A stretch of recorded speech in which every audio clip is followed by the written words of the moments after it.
Oui, c'est parti. Tu parles, ça fait 3. Il y a un mot que je ne prononcerai pas, c'est celui-là. Merci d'être venus si nombreux. Le si, je ne le prononce pas. Mais merci d'être là. La soirée est consacrée à l'existence et encore plus au devenir du nouveau Front populaire. Et pour résumer, je me permets de vous relire 2 paragraphes de l'invitation qui vont tomber au cœur de nos préoccupations de ce soir. Faut-il placer cette espérance, le nouveau Front populaire, sous la seule responsabilité des dirigeants des partis qui ont lancé ce nouveau Front populaire, ou faut-il placer cette espérance sous la... faire vivre une nouvelle pratique... Oui, ou faut-il, je me trompe, faire vivre une nouvelle pratique politique qui place en priorité la vie, le contenu et les perspectives de ce nouveau front entre les mains du peuple. Avons-nous trouvé le bon intervenant? J'en profite, il ne m'écoute pas bien. Ce livre que vous trouverez en vente, et nous avons décidé de nous tutoyer, vous ne serez pas surpris, bien que nous ayons une certaine différence d'âge. Je vous laisse deviner lequel des 2 est le plus jeune, parce que ça se voit à l'œil nu, de toute façon. Un passage de ce livre qui est en vente dédicace ce soir, de l'émeute à la démocratie. J'ai parlé bien sûr d'Alain Berthaud, mais vous l'aviez compris de vous-même. Je te cite, « Il s'agit de construire une intelligence populaire consciente d'elle-même, un commun populaire qui impose sa légitimité. » Il y a complète osmose en ce que nous souhaitions ce soir, est venu parmi nous, surtout que nous avons la chance, ne vous arrêtez par mes mots, d'avoir un touche-à-tout. Si je me rappelle bien ce que nous avons discuté, professeur d'histoire, mais aussi un brin de sociologie, et pour finir, anthropologue. Et il vous expliquera infiniment mieux que ce que je vais dire, mais des phrases tout à l'heure, parce qu'il y a 1 heure que nous échangeons, dans l'attente inespérée, elle a été inespérée de la presse locale, mais il y a eu quand même l'excellent interview d'hier dans la montagne, soulignons-le.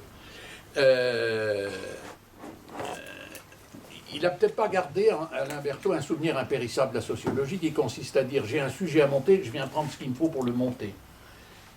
Alain Berthaud me disait l'anthropologie, l'anthropologue, lui, il dit « je viens comprendre ce qui se passe et je vais monter quelque chose ». Tu veux bien nous monter la soirée? Je vais essayer.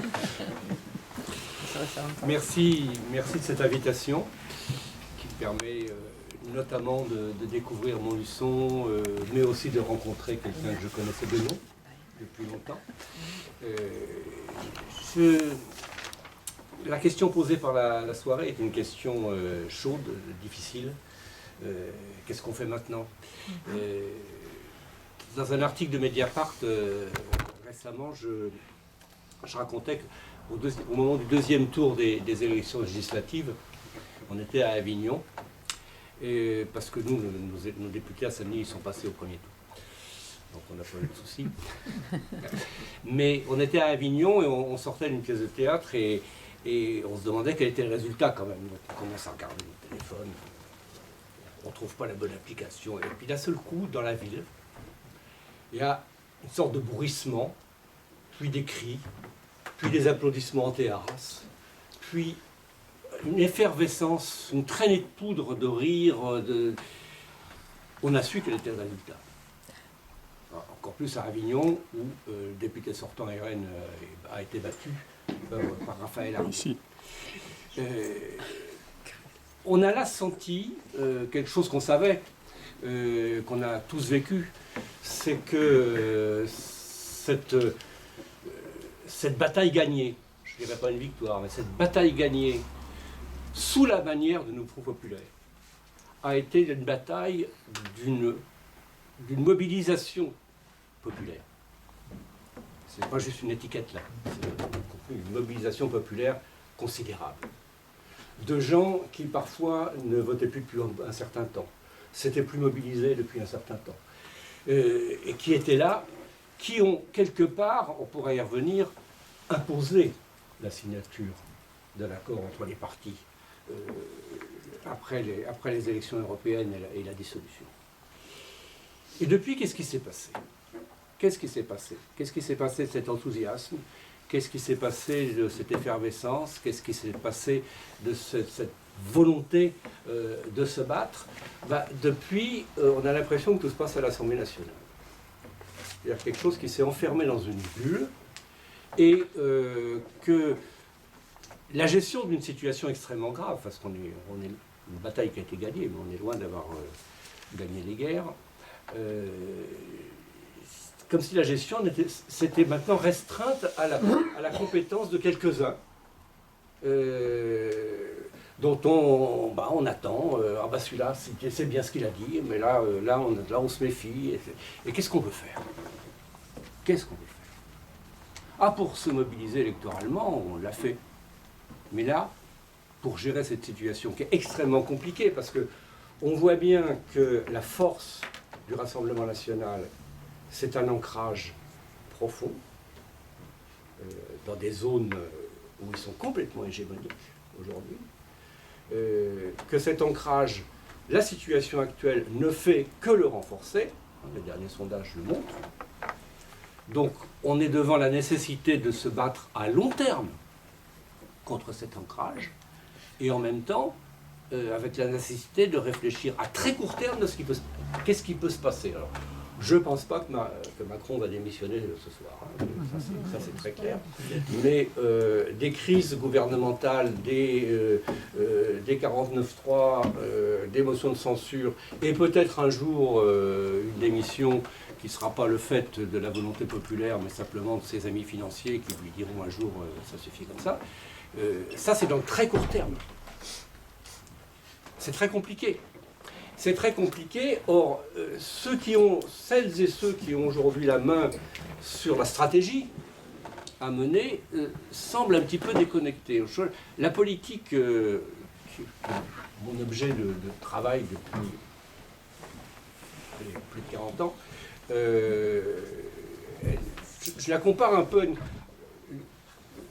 si la politique c'était un train, si vous voulez, on a l'impression qu'il y a quand même une certaine déconnexion aujourd'hui, et depuis un certain temps, mais là ça paraît de plus en plus évident et de plus en plus dangereux, entre ceux qui sont dans la cabine de pilotage et qui pensent qu'ils pilotent, et le moteur. Le moteur, c'est nous. Le moteur, c'est ceux qui criaient et qui applaudissaient dans les rues d'Avignon, c'est ceux qui se sont mobilisés pendant ces jours extrêmement tendus et angoissants avant le premier tour législatif. Et cette déconnexion, alors il y a des gens qui le regardent et qui l'analysent depuis longtemps. Des gens dont c'est le métier, qui sont anthropologues, sociologues, politistes, et puis d'autres dont c'est pas forcément un métier, mais qui savent réfléchir. Et ils ont beau le dire, ceux qui sont dans la cabine de pilotage, je les regarde avec beaucoup de condescendance, de plus en plus de condescendance, et ne regardent pas, n'écoutent pas ce qui se passe. Voilà. C'est vrai pour les sociologues, c'est vrai aussi pour les spécialistes du climat. Enfin, ça c'est... Et puis, ceux qui sont à l'université, mes collègues, il y en a une bonne partie qui ne sont pas écoutés par le mouvement social, mais il faut dire qu'ils le regardent, eux, avec un peu de condescendance aussi, pensant qu'il n'y a qu'eux qui savent. Alors moi, mon choix professionnel depuis très longtemps, ça a été de mettre mes compétences un peu au service de ces mobilisations et d'essayer d'apprendre, et ça c'est une grande leçon, d'apprendre ce qu'on pouvait apprendre. C'est-à-dire ce que je vais vous dire, ce que j'essaye de mettre en forme dans des livres, pour une bonne part, ce sont des choses que j'ai appris de gens qui n'ont pas forcément des diplômes ou beaucoup de diplômes, mais qui ont une compétence, qui est une compétence professionnelle, une compétence de mobilisation, une compétence d'organisation, une compétence de résistance, une compétence de solidarité, et qui, sur la situation qu'ils connaissent, mais aussi sur des situations beaucoup plus générales, sont capables d'analyses tout à fait pertinentes, qui sont très peu entendues. Alors, comment j'en suis arrivé à cette certitude complète? C'est un long... C'est un long chemin que je vais résumer en quelques minutes. Mais quand j'ai commencé à travailler comme chercheur, je me suis beaucoup préoccupé de ce qui m'entourait. On habitait en banlieue, on habite Saint-Denis depuis près de 40 ans. J'ai travaillé sur la banlieue. Voilà. et avec des formations professionnalisantes, avec des jeunes, des professionnels du social, des éducateurs, sur les cités. Je pensais bien connaître. Et puis, le 24 octobre 2005, après la mort de Ziad Ebouna, on s'est retrouvé avec 3 semaines d'émeutes. Alors on a été un certain nombre à dire que c'était prévisible, sauf qu'il y avait juste un petit problème, c'est que nous qui savions, qui étions sur le terrain, on n'avait rien prévu du tout. On n'avait rien vu venir, et qu'il y avait donc quelque chose qui nous manquait. Puis quelques semaines plus tard, il y a eu la mobilisation contre le CPE. Là, il y avait une mobilisation de lycéens avec des méthodes qui... J'ai commencé à militer en 1967, alors je ne sais plus, je ne le code pas, mais quand même. Des méthodes de mobilisation qui me semblaient tout à fait bizarres. Et puis au milieu de tout ça, quelqu'un que je croyais connaître très très bien, hein, c'était mon fils, qui était au lycée, et je ne comprenais pas très bien ce qu'il faisait. Sauf que le CPE, c'est la seule lutte de masse qui a obtenu satisfaction depuis 20 ans. Je ne remonte pas à 1995 sur les retraites, mais depuis 20 ans ou depuis 24 ans, c'est la seule. Voilà, donc dire, peut-être qu'on est là dans une situation où le politique, la société, ça ne fonctionne pas comme nous on l'a su. Alors les gens de notre génération, on a la chance, quelque part, alors c'est douloureux, mais d'avoir vécu avant et puis de vivre maintenant et de voir qu'il y a des choses qui changent. Il faut mettre des mots sur ces changements. Alors moi, quand j'ai vu ce qui s'est passé en 2005 et en 2006, j'ai commencé à travailler sur les émeutes. C'est comme ça que je commence mon bouquin, parce que ça fait effectivement 24 ans que je travaille sur ces situations où des gens, jeunes, moins jeunes, souvent plus jeunes, mais pas toujours, ne trouvent pas d'autres moyens pour dire ce qu'ils ont à dire, faire entendre ce qu'ils ont à faire entendre, que de se mettre en danger physiquement, dans une confrontation avec l'État, et avec les représentants de l'État qui sont là, qui sont en général les forces de l'ordre, en sachant qu'ils vont perdre, la plupart du temps. Donc, cette décision prise, des fois dans la seconde, dans les 10 secondes, dans les 30 secondes, il y a des gens que j'ai vus se mettre à affronter la police pendant le mouvement des Gilets jaunes, je les aurais interrogés 1 heure avant, je leur aurais demandé qu'est-ce que vous pensez de la violence, ils m'auraient dit ah, jamais la violence. À un moment donné, on est devant un truc, on ne peut pas faire autrement si on veut continuer à rester soi-même, si on veut continuer à penser et à porter ce mouvement.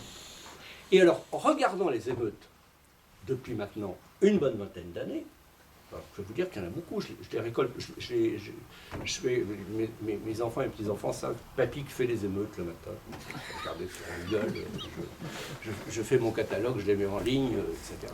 Je fais des statistiques avant, j'en ai plus de 2000 par an, hein, dans le monde.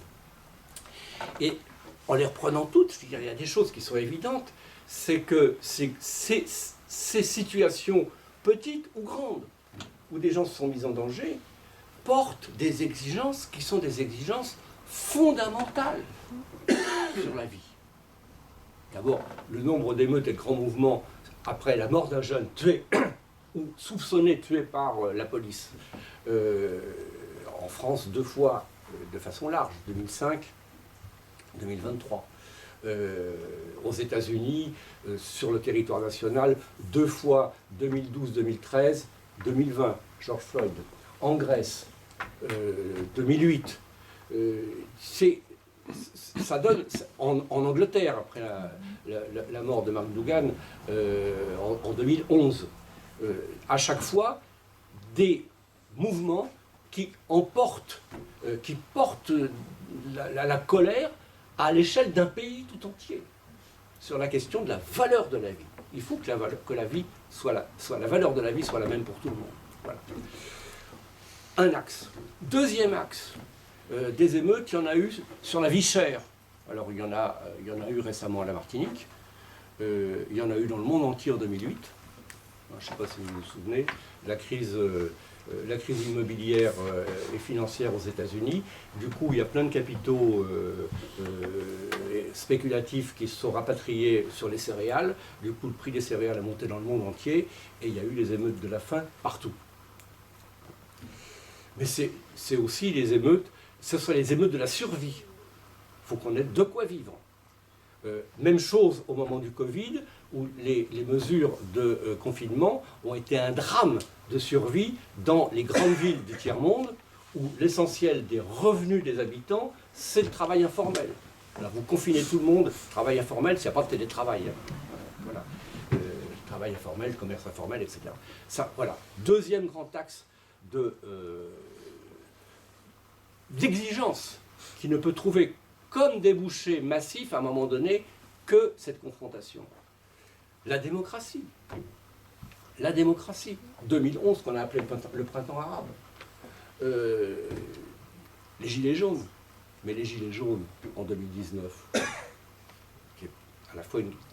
c'était à la fois la survie et l'exigence de démocratie.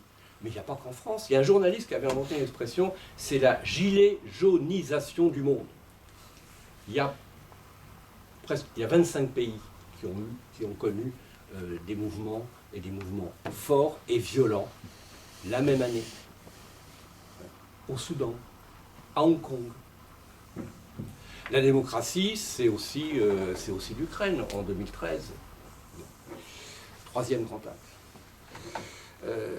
Les peuples sans État, les revendications nationales de souveraineté collective.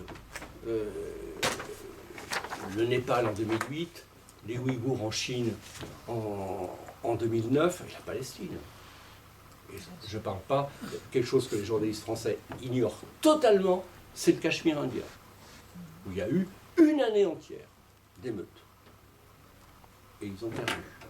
Et le Tibet, ils ont perdu. Les Ouïghours, ils ont perdu. Et les Palestiniens,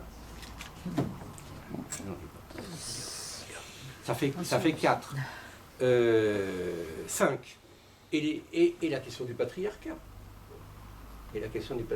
Le soulèvement en Iran, des centaines de morts. Un courage extraordinaire. Et ce sont des questions fondamentales sur les structures de domination de la société qui sont portées de cette façon-là. Mais il n'y a pas que l'Iran. Il y a aussi des mouvements contre les mobilisations contre le féminicide en Amérique latine sont aussi à la fois massives et violentes. Il y a même eu parce que je récolte aussi les vidéos. Quand j'ai vu les vidéos d'une manifestation contre le féminicide qui s'en prenait physiquement, avec du feu, à une église, voilà, il y a du sens. Et ce que j'essaye aussi d'expliquer, c'est que les actes dans ces cas-là sont des mots. Ce à quoi on s'en prend, c'est aussi dire des choses. Puis enfin, il y a le vivant lui-même. Il y a la question de la survie de la planète qui aujourd'hui s'inscrit dans des grandes mobilisations pacifiques, posées, argumentées, mais aussi dans des confrontations. Je ne vous citerai que Notre-Dame-des-Landes et Sainte-Soline. Donc pourquoi on en arrive là?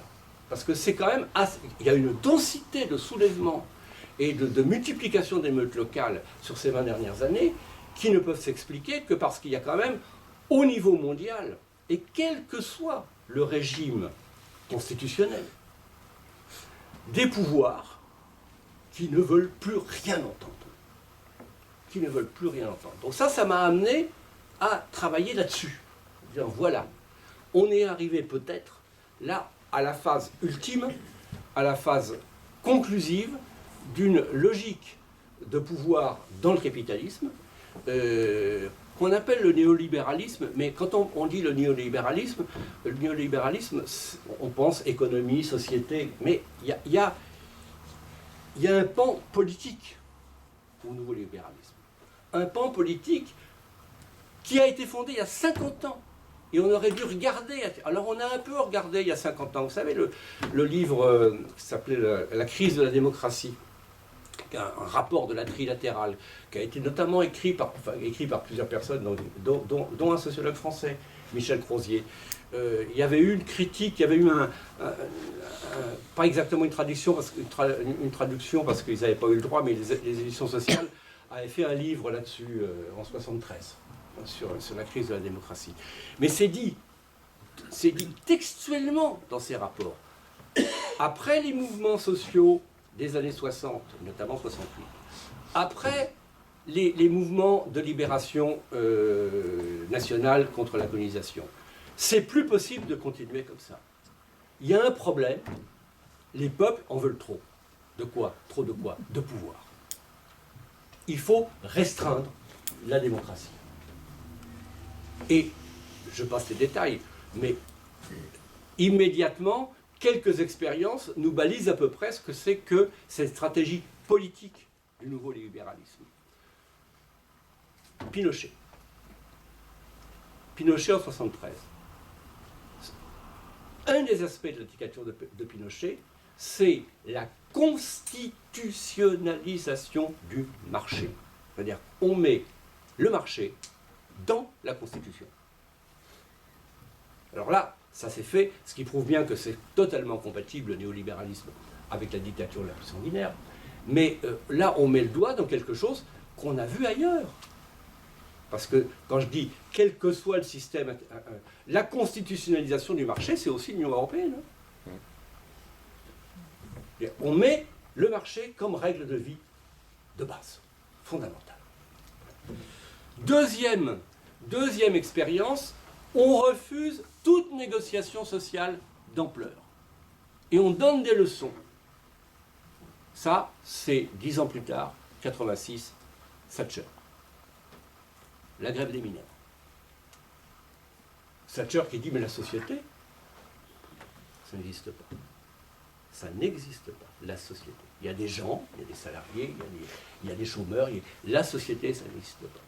Et c'est une stratégie, vous savez qu'elle avait fait des réserves de charbon pour pouvoir tenir longtemps, etc. Troisième expérience, à peu près en même temps, dans les années 70, l'Italie.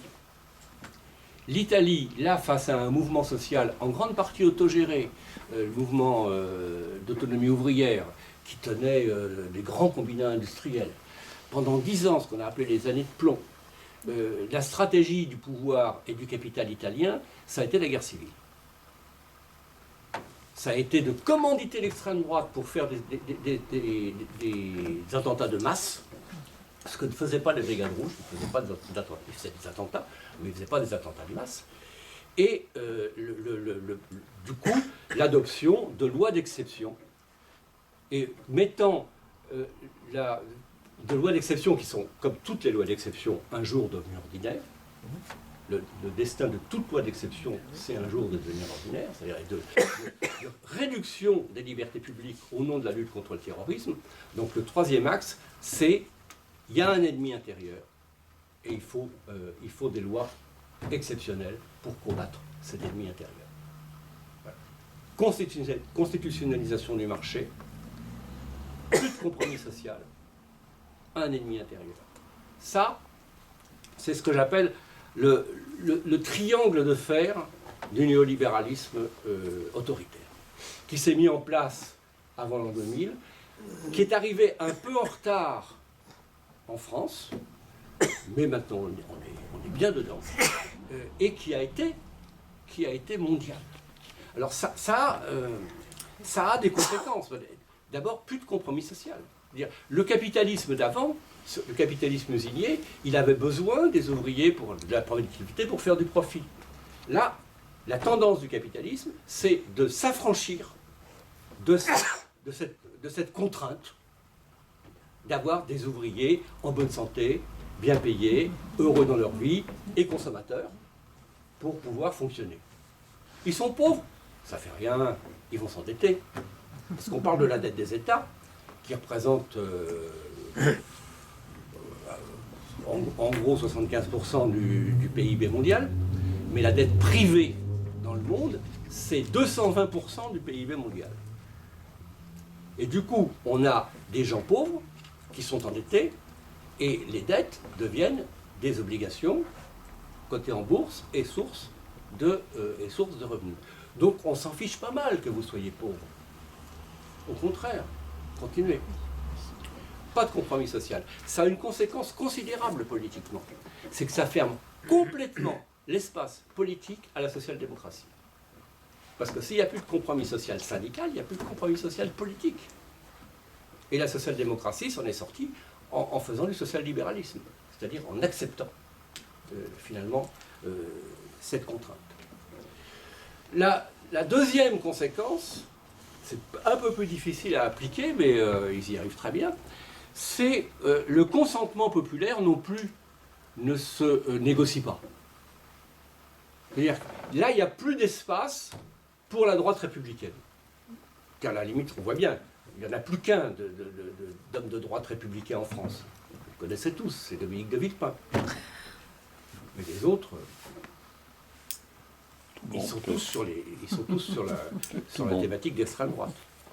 Et là, la troisième conséquence, c'est que cette guerre, mettre la société en état de guerre en disant faut des lois d'exception, en France, on a réussi à combiner deux choses formidables. On a combiné la peur du terrorisme, héritage des années 60 et 70, avec un bon vieux racisme colonial, vieux comme le capitalisme, et du coup l'ennemi intérieur, le terrorisme et l'immigration, ça devient la même chose, et ça devient l'utilisation ad nauseam de l'islamophobie par les pouvoirs, avec des forces politiques, y compris à gauche, qui se sont un peu laissées faire, voire qui y ont participé. Donc ça, c'est le triangle de fer. Alors qu'est-ce qu'a pu la gauche là-dedans? On n'a pas vu, on commence à voir qu'on n'était plus devant exactement le même type de pouvoir politique et le même type d'État. Parlons maintenant du triangle des Bermudes, après le triangle de fer. Le triangle des Bermudes, la cabine de pilotage, elle est dans le triangle des Bermudes. Première chose, du point de vue de la gauche, les forces historiques de la gauche. Première chose, le capitalisme financier, il a dispersé les classes sociales et le salariat face au puzzle. C'est-à-dire en cassant systématiquement, avec obstination, des fois rapidement, des fois sur la durée, tout ce qui fait le salariat, tel que Bernard Friot nous montre. C'est-à-dire le salariat, c'est pas juste j'ai un patron. Le salariat, c'est du salaire indirect, c'est du service public, enfin, c'est un état social. En cassant complètement ça, on a perdu nos repères, on ne retrouve plus notre peuple. Enfin, je dis on, ceux de la cabine de pilotage. Écoutez bien, toutes les forces de gauche aujourd'hui, elles ne raisonnent plus en termes de groupes sociaux ou de mobilisation sociale. Elles ne raisonnent plus qu'en électorat. Et elles n'écoutent plus que les instituts de sondage. La France est coupée en deux, la France est coupée en trois, la France est coupée en quatre. On peut trouver... Il y a des réserves électorales là, il y a des réserves... Mais c'est pas comme ça que ça se construit. Le vote, le fait de voter, c'est à un moment donné quelque chose qui se construit culturellement, qui se construit dans la mobilisation, qui se construit dans la vie, qui se construit dans les rapports avec les voisins. On n'est pas des électeurs seulement. On est des électeurs une fois tous les 5 ans. Un peu plus sourd, mais quand même, ça fait pas notre vie. Ça fait pas notre vie. Moi, je suis pas toujours électeur. En 2017, j'ai voté ni aux présidentielles, ni aux législatives, ni au premier, ni au deuxième tour. Là, je voyais pas le problème. Je voyais pas, je trouvais pas. Voilà. Ce qui m'a pas empêché d'être sur une liste aux élections municipales 2020. Parce que à un moment donné, j'en voyais pas le sens. Faut aussi se demander. Voilà, ça c'est la première chose. La deuxième chose, c'est que du coup, l'espace politique officiel, c'est-à-dire ce qui nous est montré à la télé, et ce qui guide les stratégies et les déclarations des uns et des autres dans la cabine de pilotage, ce ne sont plus que des préoccupations électorales. Il y a une perte de consistance et de réflexion. Il y a une perte de consistance et de réflexion, et il y a une perte de sens pour ceux qui regardent. C'est devenu un spectacle, il y a une déconnexion complète. La politique, au sens où elle s'est créée au 19e, 20e siècle, la politique au sens où elle s'est constituée, elle est rentrée dans la vie quotidienne, avec toute une histoire dans l'entre-deux-guerres, après la Seconde Guerre mondiale, a perdu complètement de sa consistance. D'où soit la fuite dans le social-libéralisme, soit des tentatives de faire de la politique autrement, et notamment de ce qu'on a appelé le populisme de gauche, qui consiste à se dire, puisque le peuple, on ne sait plus où il est, on va le reconstituer au moment des élections. Il y a un peu de ça encore dans certaines stratégies aujourd'hui. Mais ça n'a conduit qu'à des défaites. Syriza en Grèce, ils sont terminés dans le social-libéralisme. Podemos en Espagne, ils sont noyés dans le Parlement. Et Cinque Stelle, 5 étoiles, le mont 5 étoiles en Italie, a fini par gouverner avec l'extrême droite. Et la troisième chose, dans le triangle des Bermudes, c'est ce qu'il faut bien voir. Je vous disais, le racisme, et le racisme structurel, l'islamophobie, c'est un outil extraordinaire pour assurer le consentement. Mais c'est quelque chose qui est ancré aujourd'hui dans une partie de la population. Parce qu'une société qu'on disperse façon puzzle en lui enlevant toutes ses garanties, en mettant les gens dans difficulté, en démultipliant y compris les aides sociales, au lieu d'être des aides universelles, c'est si vous êtes en dessous de ceci ou en dessous de cela. Donc c'est un peu pas à la tête du client, mais en fonction du dossier, ce qui fait que créer de la concurrence et de la jalousie sociale. Ce racisme, il peut devenir, et il est devenu, dans certaines zones en France, mais pas qu'en France, un lien social de substitution. Regardez ce qui s'est passé en Angleterre cet été. Moi, j'ai regardé. Vous savez, après un massacre, un jeune qui a tué, un truc absolument horrible, qui a tué des jeunes filles dans une école de danse.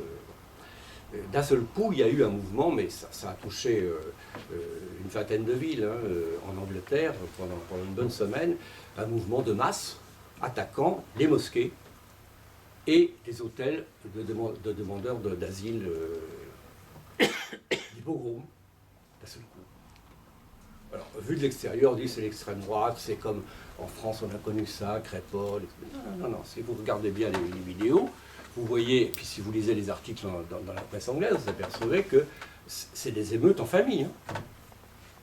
Il y a un compte-rendu d'audience au tribunal qui m'a frappé. Dans la ville où ça a commencé, la personne qui est accusée raconte, j'étais avec ma mère, alors on était en train de promener le chien, et puis avec mon mari nous a rejoints, puis on voyait bien qu'ils s'en prenaient à des immigrés, alors, et puis qu'est-ce qu'elles ont fait? La belle-mère, la mère s'est retrouvée sur le toit de la voiture, la femme qui promenait le chien a arraché le rétroviseur, le mari a participé à la mise en place d'un barrage où il demandait aux gens est-ce que vous êtes anglais, est-ce que vous êtes blanc, le chien, on ne sait pas ce qu'il a fait. Ça n'a pas été mis. Mais c'est en famille, réellement. Et quand vous voyez certains résultats en France, aux élections législatives, vous voyez bien que le RN s'est constitué comme des enclaves où les gens ont reconstitué du commun sur la base de l'exclusion, sur la base du racisme. Dans des petites villes où ils n'ont jamais vu un immigré, enfin où ils en voient un tous les 6 mois, le RN d'un seul coup fait 75%. Oui, c'est ça. Donc ça il faut pouvoir le combattre, et pour ça c'est pas simplement dans le court terme, et c'est pas simplement par des bons arguments électoraux. C'est en reconstituant un autre commun qui lui fasse concurrence de façon crédible. Alors, j'ai une quarantaine de minutes, c'est ça. Je continue. Alors, où est la politique, du coup? Alors, mon hypothèse depuis longtemps, c'est qu'aujourd'hui, la politique, elle a changé d'adresse et qu'elle n'est pas dans la cabine de pilotage, mais elle est dans la société. Elle est dans le moteur social. Je suis d'accord de ce point de vue avec un sociologue qui vient de faire paraître un livre il y a quelques mois déjà, qui s'appelle Vincent Tiberi, ça s'écrit Tiberge, mais ça se prononce Tiberi, qui dit au fond la société n'est pas à droite. Le glissement à droite qu'on observe en France, il parle de la France, hein, c'est le glissement des médias et du personnel politique. Mais la France, elle, dans ses aspirations profondes, et il fait ça, enquête à l'appui, il a repris les enquêtes de l'INSEE, les enquêtes d'opinion, etc., sur toute une série de questions, la France est beaucoup plus à gauche que ceux qui parlent en son nom, à la télé ou ailleurs. On a, et de fait aujourd'hui, c'est plus que ça. Depuis une bonne vingtaine d'années, d'où sortent les nouveaux récits sur la société, les critiques les plus élaborées sur la société, les propositions de changement les plus élaborées sur la société? Ce n'est pas des partis, c'est des soulèvements de la terre, c'est des syndicats, c'est du mouvement MeToo. Ce sont des mouvements sociaux qui, aujourd'hui, ont pris en charge la critique de l'état des choses existantes, la mobilisation et l'élaboration de revendications et de propositions. C'est là qu'elle est la politique. Et cette politique-là, elle ne conduit pas forcément au vote. Parce que franchement, des fois, il y a un certain décalage. Et on ne voit pas tellement l'intérêt. Donc ça c'est un élément. Et c'est ça qui a fait l'obligation pour les partis de signer le nouveau Front populaire au printemps dernier. Regardez de près, voilà, j'étais frappé que ce soit dans le mouvement des Gilets jaunes en 2019, qui a été inégal d'une région à une autre, mais enfin quand même, cette capacité à construire du commun avec des gens extrêmement différents, du point de vue des itinéraires, des opinions politiques au départ. Les discussions sur les ronds-points ont souvent été des moments de délepénisation des esprits. Mais qui les a écoutés? Qui les a regardés avec intérêt? Qui a repris un certain nombre? Qui a été les voir, tout simplement, du côté des partis de gauche? Rien. Or là, il y avait envie de faire société, et de faire société de façon solidaire, autrement, de faire démocratie, avec des assemblées, des pratiques délibératives totalement innovantes. Plus près de nous, le mouvement, on en parlait tout à l'heure, le mouvement de mobilisation contre la réforme des retraites.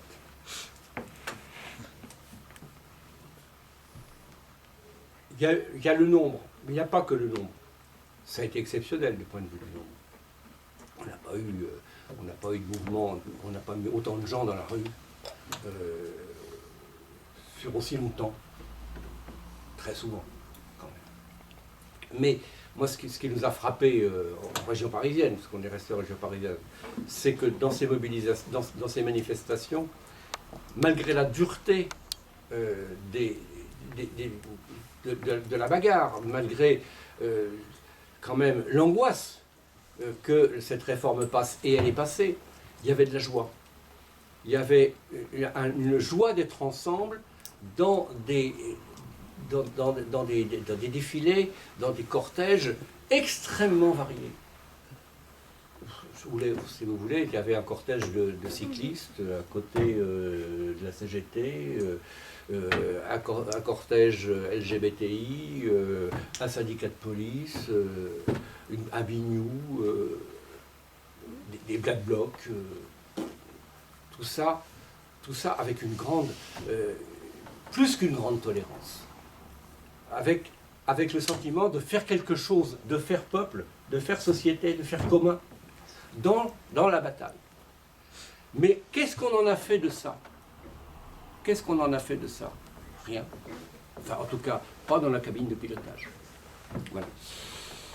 Alors, je rajouterais avant de terminer, que la bataille des retraites, c'est intéressant pour ça, mais il y en a eu d'autres avant. C'est aussi du mouvement de mobilisation. C'est aussi de... Il n'y a pas eu assez d'assemblées. Trop de manifs et pas assez d'assemblées, à mon goût. Ça n'a pas été assez politique de ce point de vue-là, au sens où on fait en commun. Mais comme un sentiment partagé, ce qui était intolérable, c'était la souffrance au travail. C'était la souffrance au travail. C'était le résultat de décennies de management violent, destructeur, de plus en plus violent, de plus en plus destructeur, d'abord dans le privé, mais aussi maintenant dans le public. Et que la réalité du rapport de la société au travail, c'était ça. C'était la question du sens du travail et de la souffrance qu'on avait à aller au travail de plus en plus et à ne pas pouvoir faire son travail ou être obligé de faire, pour faire son travail, de se confronter aux règles, à l'autorité, à l'État. Je vous recommande la série Hippocrate sur Canal+. C'est Canal+. Voilà, sur Canal+. C'est exactement ça. Mais ça, si vous voulez, quel était le discours politique depuis des décennies? On s'est focalisé. Je ne dis pas que la question était secondaire, mais ce n'était pas la seule, sur la question du chômage et de l'emploi. On ne s'est pas focalisé sur ce que détruit le capitalisme. Il ne détruit pas que l'emploi, il détruit le travail. Il détruit les compétences. Il fait la guerre aux compétences. Parce que la compétence, c'est le contraire, à un moment donné, de l'obéissance aveugle.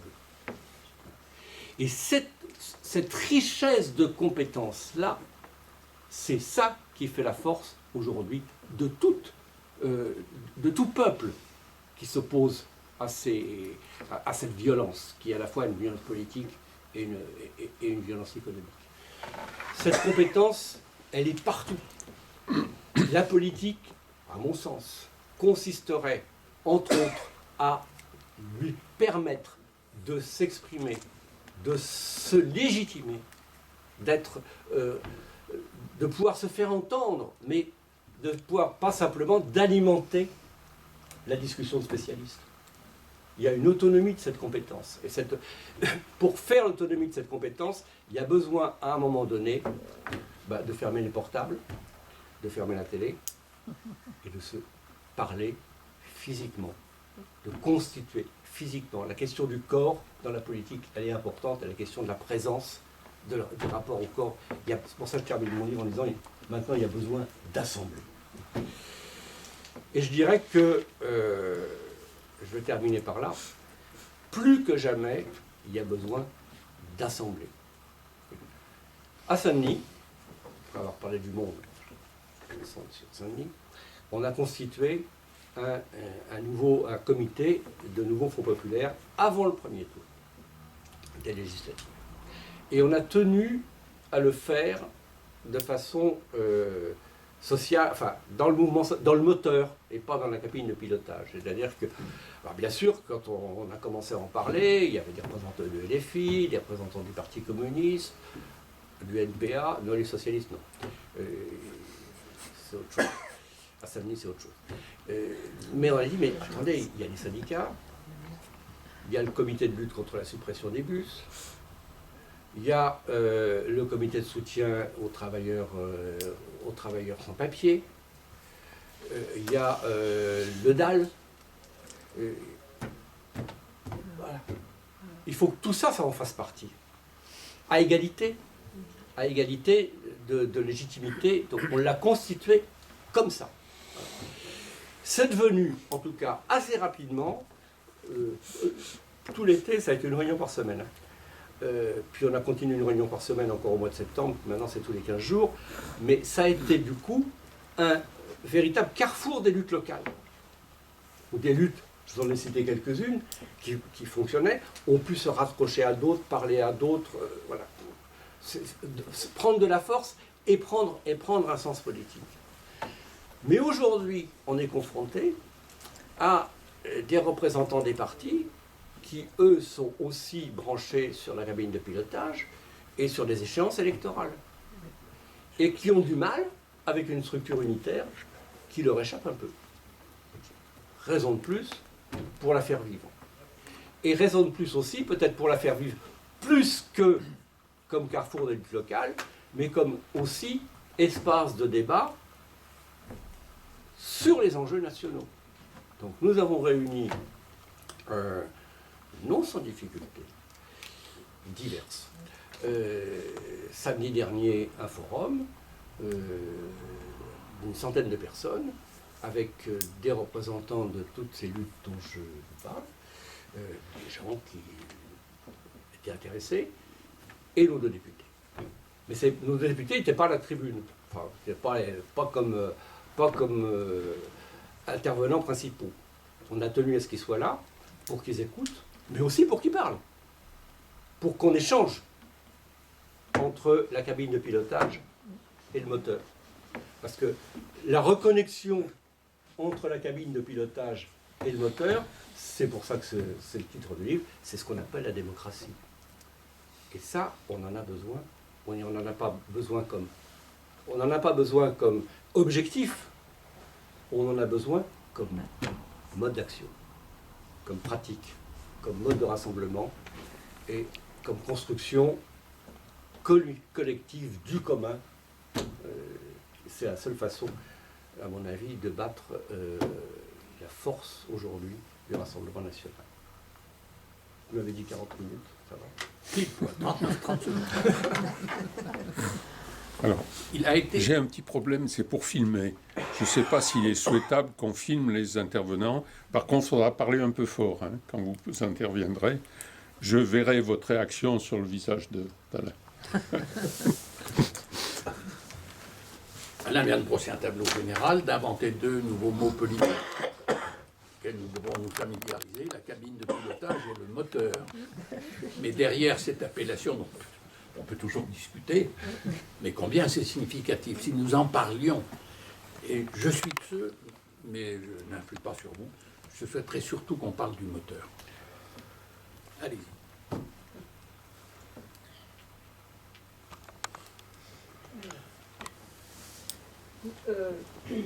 On a bien compris aujourd'hui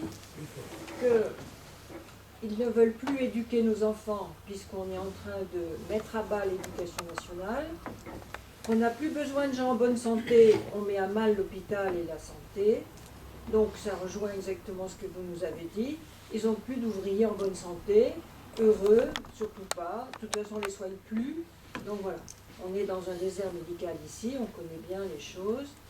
Maintenant, je reviens sur le grand mouvement sur la réforme des retraites.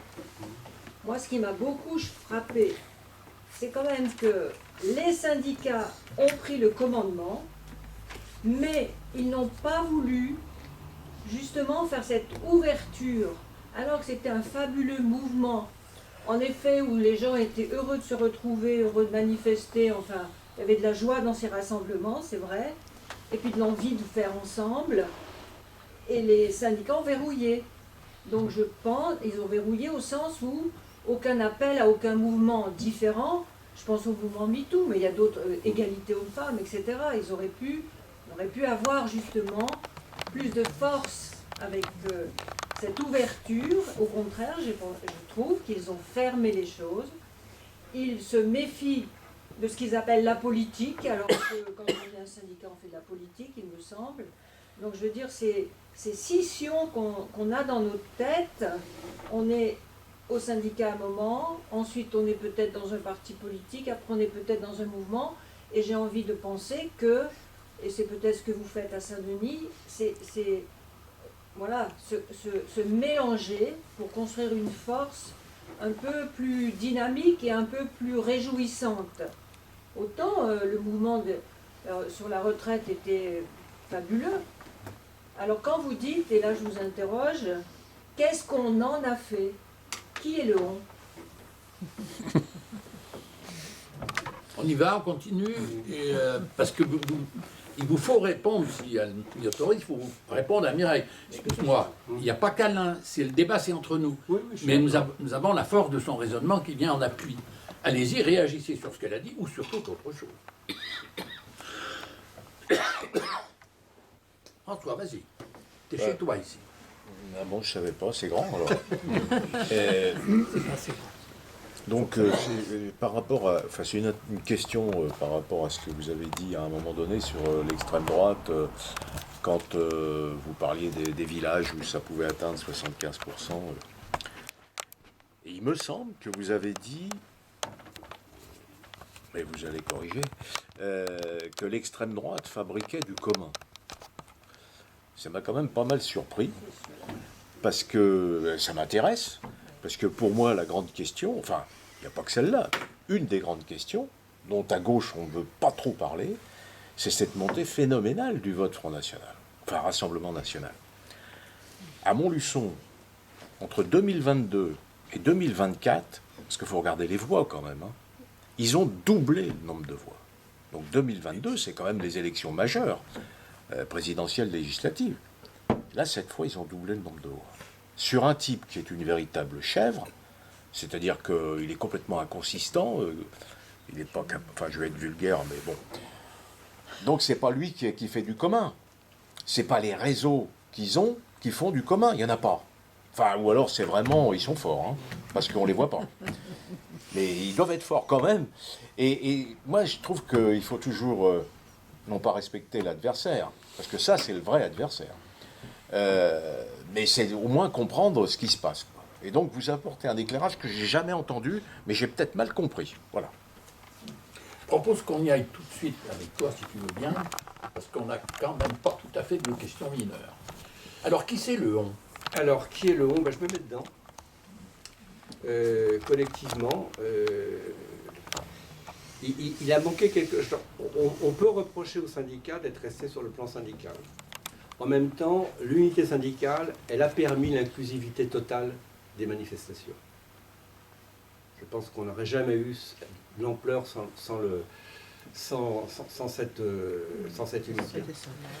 C'est vrai qu'il y a une méfiance du côté des politiques, mais à qui la faute? Je veux dire, est-ce que du côté des partis, il y a eu un pas qui a été fait? Alors, des pas qui ont été faits vers la mobilisation, oui, mais sans les syndicats. Voilà.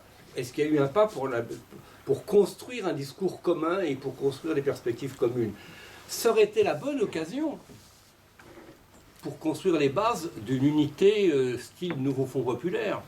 Mais pour en arriver au Nouveau Front Populaire, il a fallu la catastrophe de la division aux élections européennes et le résultat que ça a donné.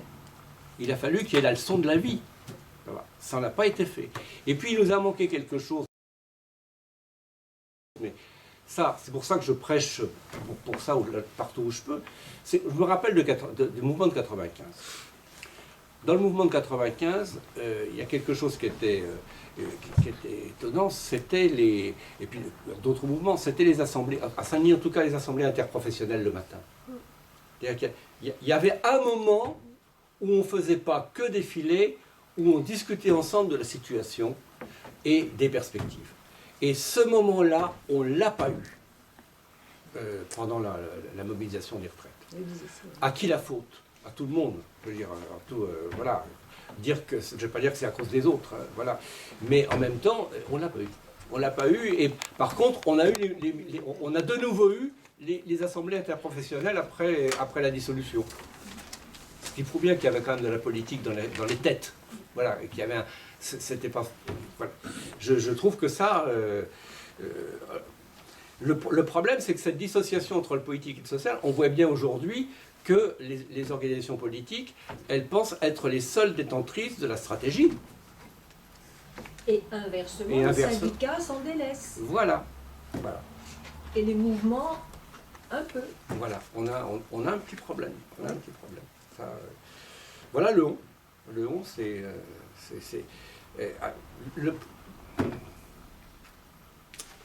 Bon, C'est pour ça la question des assemblées, c'est important parce qu'il faut installer des lieux de... Il n'y a pas de politique sans pensée politique et il n'y a pas de pensée politique sans collectif et sans organisation. Voilà. C'est une des rares choses, enfin, il y en a quelques-unes, mais que j'ai gardé de Lénine, de ce point de vue-là. Je ne suis plus tout à fait sur la même longueur d'onde, mais c'est l'histoire qui est plus sur la même longueur d'onde. Mais ça, c'est une idée. Il y a besoin d'organisation. C'est pour ça qu'il y a des besoins de comités unitaires partout, voilà, à mon avis. C'est là que ça pourra se discuter, s'élaborer. C'est pas en interpellant les uns les autres. Je faisais part à propos de votre échange d'une interrogation. Tu as insisté fortement en disant on a besoin d'assemblées populaires. Pour moi, le on, c'est les directions syndicales. J'y vais brut de gros œufs. Pourquoi je dis ça? La loi sur l'allongement de la retraite n'a pas été connue quelques jours avant le déclenchement des manifestations. Il y avait presque 2 années qu'on connaissait le contenu, puisque c'était prêt à venir en débat à l'Assemblée, boum, Covid. On était avertis, on savait le mauvais coup. Qu'est-ce qui s'est passé quand on a lancé le mouvement des manifestations? Il s'est passé un rassemblement des directions nationales des syndicats. Elles ont discuté comment nous, direction nationale des syndicats, nous mettre d'accord. Et elles ont comparé leur analyse, leur point de vue. Excusez-moi, je suis un peu trivial. Ah, moi, j'accepterai pas ça. D'accord, mais moi, je voudrais qu'on mette ça. Et ça a donné la plateforme. Si on t'avait suivi, si averti du mauvais coup grave qui se préparait, on avait décidé de lancer des assemblées populaires des salariés et de tous les partenaires, tu les as évoqués, qui tournent autour de ça. Et que pas à pas, on ait construit la riposte, mais pas seulement la riposte, pas seulement l'acte de résistance, on aurait construit la force de proposition. J'y reviendrai sur la force de proposition. Mais comprenez bien la différence. Et là, de ces assemblées populaires, aurait monté le contenu, je le redis, les forces de proposition et la forme de la lutte. Pourquoi de nos jours, c'est encore les organisations syndicales nationales et elles, seulement elles, qui décident qu'il y aura manif, grève, etc. Rarement c'est différent de ça. Ça aurait été radicalement différent. Et pour me faire comprendre, l'union syndicale se serait construite à l'issue des assemblées populaires et pas de la vieille façon, type, excusez-moi, union de la gauche. Hein, on se met d'accord au sommet, et type Nouveau Front Populaire, il s'est construit en quelques heures, etc. Pas seulement résistance et acte de proposition. Moi, j'étais heureux, je te l'ai dit, dans ces manifs de la CGT. J'étais tout autant malheureux. Malheureux en tant qu'adhérent de la CGT et malheureux en tant que partisan du communisme. Pourquoi? Je m'attendais à ce que ces deux forces disent, chacun à leur façon, mais non seulement nous résistons à ce mauvais coup, mais nous avons des raisons de vous proposer et de soumettre à votre débat, et les assemblées populaires en auraient débattu, que c'est pas 64, c'est pas 62, parce que nous perdons depuis toujours sur les retraites, ne pas oublier. Ça justifie au moins, vous me l'accorderez, mes interrogations. C'est pas 62, c'est 60 que nous voulons. Et un peu après, on descendra encore. 2, on vous dit, mais la Sécu, déficitaire, etc. On rappelle les origines de la sécurité sociale, sa construction, les salariés qui gèrent la Sécu de 1946 à la fin des années 60. En passant, je le dis, qui construisent tous les CHU, cette majorité-là, sans emprunt. Et on vous parle de la dette aujourd'hui. Mais ça sera un long débat que nous aurons au mois de juin. Comment peut-on réaliser les CHU sans emprunter la cotisation sociale, etc. Si on avait dit retour, mais ça a été dit un peu, j'en conviens, mais en faire une force de la proposition, on gère. Mais si on avait attaqué les services publics en partant de la loi Torres de 1946, de Anissé-le-Port en 81, avec tout ce que ça représente, on dit aujourd'hui le salaire à vie. Non, mais il est fou, celui-là, il est tombé sur la tête. On peut toujours discuter de l'appellation salaire à vie. Un salaire tout au long de sa vie. Mais enfin, si on avait avancé, mais comprenez, on aurait dit aux salariés, il y a besoin, on supprime l'école, mais on supprime les connaissances, notamment chez les plus jeunes d'entre nous. Il y a 6 millions de personnes qui ont un salaire à vie dans notre pays. Celui qui vous parle, il y en a d'autres ici. Vous voyez ce que je veux dire? C'est ce qui m'a accroché dans beaucoup d'autres choses. J'allais dire, je te le confesse. Si on avait fait des assemblées populaires dès le lendemain de l'annonce de la loi, qu'on y ait pris du temps, ça serait été difficile, complexe, il y aurait eu peu de monde, peut-être que les syndiqués au début. Qui dit que ça n'aurait pas fait boule de neige? Qui dit que ça n'aurait pas pris? Et qu'on aurait une toute autre lutte? Allez, je lâche ma façon de penser. On aurait commencé à dessiner une lutte dirigée par les salariés eux-mêmes, avec l'appui indispensable, l'organisation, oui, 1000 fois, des syndicats et en particulier de la CGT. Tu patientes, rien n'est coupé. On reste un petit peu là-dessus. Pas de problème, hein. Je suis chez moi alors. Bien joué. Allez, vas-y, Étienne, si c'est... Tu disais, pourquoi encore, lors du mouvement contre la retraite, pourquoi encore on a attendu les décisions des centrales syndicales? Mais moi je dirais, c'est pas encore, c'est plus que jamais on les a attendus. Plus que jamais, et c'est ça qui m'inquiète. Pendant les manifestations, je me souviens, on était là, on dit, bon, la prochaine, c'est quand? Bon, on va voir. Alors, c'était dans 3 semaines. En 95, c'était tous les jours les réunions. Tous les jours, on faisait des réunions. Quasiment tous les jours, on manifestait. Qu'est-ce qui s'est passé pour qu'on n'ait pas repris ce mouvement? Qu'est-ce qui s'est passé? Eh bien, moi, je pense que ce qui s'est passé, c'est une perte de confiance totale dans les organisations. Et on le voit aujourd'hui dans la multiplication des petits mouvements écologistes, sociaux, humanitaires, où des gens s'engagent avec des convictions phénoménales, mais où ils ne se retrouvent pas dans les grands mouvements qui leur dicteraient leur façon de faire. Et la difficulté de la multiplication de ces mouvements, c'est qu'il faut créer quelque chose de commun entre eux. Or, ils n'ont bien souvent rien de commun entre eux, c'est-à-dire que dans un mouvement écologiste, on va trouver des gens qui seront incapables de s'entendre sur d'autres sujets que le mouvement écologiste qui les réunit. Et je pense que c'est la grande difficulté du moment, c'est cette multiplication des mouvements qui sont utiles, qui sont même indispensables, mais qui font que entre un mouvement écologiste et un mouvement social, on aura du mal à créer du commun. Si je peux réagir sur les responsabilités syndicales. Excuse-moi, Oui. Je préférerais dire la carence syndicale. Oui, mais dans l'histoire du syndicalisme, ce qui a ancré le syndicalisme, puisque les sections syndicales n'étaient pas autorité d'entreprise, c'était les bourses du travail et donc les structures territoriales. Ces structures territoriales, qui sont les unions locales, les unions départementales, elles existent toujours. Elles ont eu un rôle extrêmement important dans les grands mouvements sociaux, notamment en 68, dans l'organisation, dans la coopération entre les branches sur un même territoire. Elles ont eu encore de l'importance en 1995. Je pense qu'aujourd'hui, dans la façon de raisonner la mobilisation des troupes au sein des grandes organisations syndicales, ils sous-estiment complètement la nécessité d'avoir une instance territoriale, et pas seulement interprofessionnelle, mais territoriale de mobilisation. Ne serait-ce que parce que, mais ça, peut-être que ça finira par être reconnu beaucoup plus largement, que parce qu'aujourd'hui, l'espace d'exploitation du capital financier tel qu'on le connaît, c'est pas seulement l'entreprise, c'est la ville dans son ensemble. Parce qu'aujourd'hui, ne pas vouloir payer les compétences pour le capital financier, ça passe notamment au nom de la dématérialisation, à faire passer le travail du côté des clients, du côté des usagers, du côté...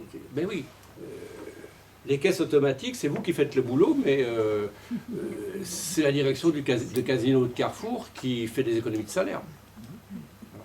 Donc il y a une exploitation globale aujourd'hui, territoriale. Et cette dimension-là de la confrontation au capital, elle est loin d'être... on la ressent tous les jours, c'est-à-dire c'est quelque chose qui fait partie de notre quotidien, y compris l'État se reporte sur les gens pour faire le boulot administratif, enfin c'est systématique. Ça il y a une culture de ce combat-là à construire. Et on a éventuellement des outils qui sont des unions départementales ou des unions locales qui auraient pu être à l'initiative d'assemblées populaires.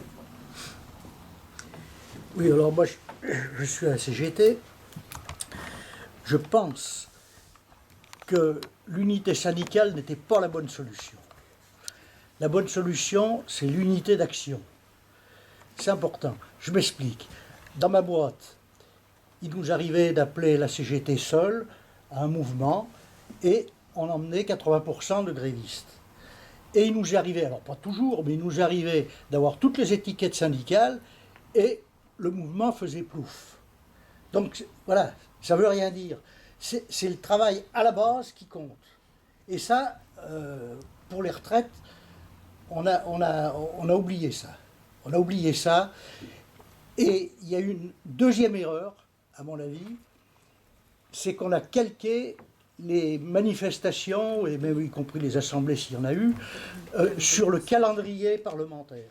Erreur magistrale, à mon avis. On n'aurait jamais dû faire ça. Il fallait, s'il fallait faire une grève le lundi, on recommençait le mardi, le mercredi, etc. Bloquer le pays pendant quelques jours, et je pense quand même que là, ils auraient peut-être bien un peu calé, quoi. Je pense même qu'ils auraient calé. Tandis que quand on espace comme ça tous les 15 jours, bon, on se fait un peu plaisir. Je dialogue avec toi, Alain, mais imagine que pendant 2 ans, il y ait les assemblées et qui préparent ça. Oui, oui, oui. Ça serait autre chose. Oui. C'est pas sûr, c'est un avis personnel. Si tu lances le mot d'ordre en bloc tous les jours, je ne sais pas s'il sera suivi aujourd'hui. Qui c'est qui a dit, je crois que c'est Hannah Arendt, qui a dit nous vivons le temps de la pensée. Un homme, enfin un être humain qui continuellement ne pense pas à ce qu'il vit, à comment il pourrait vivre autrement, etc., il s'affaiblit face à l'adversité. Moi, ce qui me plaît dans l'idée de renouer avec les assemblées citoyennes sur tous les sujets, l'idée de la dimension territoriale est très importante, c'est de rassembler, de faire et débattre les gens. Dans les partis politiques aujourd'hui, je le crains, mais vous allez me dire, tais-toi, ça fait 20 ans que tu ne participes plus. Exact. Mais c'est comment on colle, comment on prépare la réunion publique, etc. Il n'y a plus ce débat. Moi, j'étais dans un parti, il y avait des assemblées, il y avait des cellules, il y avait des formations, il y avait, etc. Il faut qu'il y ait des militants. Pardon ? Il faut qu'il y ait des militants et des adhérents. Des adhérents militants. Par exemple, aujourd'hui, il y avait une journée d'action nationale. Oui. Qu'est-ce que ça donnait? Eh bien, on en a été rendu à faire des petits rassemblements devant les boîtes qui sont en difficulté. Pour moi, c'était une journée d'action, quoi. Alors, il y a eu les fonctionnaires, il y a eu 12, donc aujourd'hui, il y a eu, je ne sais pas ce qu'il y avait, aussi les cheminots. Enfin, c'est tout parti... oui, mais on y arrivera pas comme Daniel. ça, quoi. Se finir quand même. Oui, oui, vas-y. Non, moi je crois on oublie peut-être dans la discussion, on a un élément. Ce qui favorise ou ce qui permet d'amplifier les mouvements sociaux, c'est quand même la perspective politique. La perspective politique, ça fait quand même des années qu'il n'y en a pas. Et tu parlais des dernières consultations électorales, qui se sont rabobichés en vitesse. Je ne sais même pas s'ils ont tous été rasés pour être à l'heure, parce qu'ils ont fait ça quand même en une demi-heure à peu près. Si bien que c'est le peuple qui a voté le lendemain, qui a voté, d'abord il avait une priorité, c'était faire barrage au Front National. Mais aussi peut-être en arrière-plan, de dire, il faut quand même qu'on vote pour eux, pour qu'ils essayent de faire quelque chose en commun. Parce qu'eux, ils n'ont rien de commun. Et ça, c'est quand même triste. On voit dans les assemblées, tranquillement, on se le dit, quoi. Oh, ben, cet été, ils ne viendront pas. Hein. Oh, les socialistes, ils vont encore aller à machin. Ben, oh, les cocos, ça va. Ben, c'est comme ça que ça se passe. On se le dit. On ne le dit jamais en public. On ne le dit pas en réunion publique. Et pourtant, c'est ça. Quand il y a une perspective politique, ça a toujours été un... Alors, vous disiez moteur, c'est vrai. Mais ça a toujours été un moteur, parce qu'au moins, on agissait pour qu'il y ait quelque chose au bout. Et ce quelque chose, ça peut qu'être que politique. Bien évidemment. Mais aujourd'hui, la situation politique telle que vous la connaissez comme moi sans doute, elle prête plus à rire, quand on est un peu... Bon, elle prête plus à rire qu'autre chose. C'est même alarmant, c'est presque à en pleurer.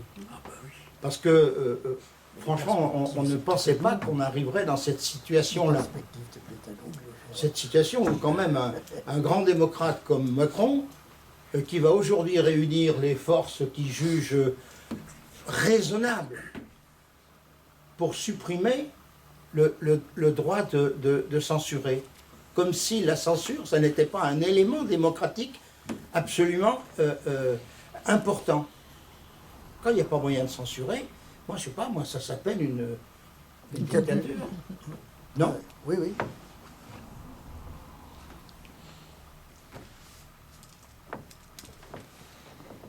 Alors, c'est...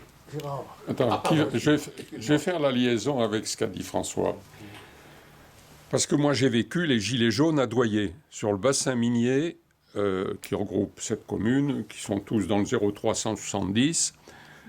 On était 40. On avait prévu de construire une maison du peuple.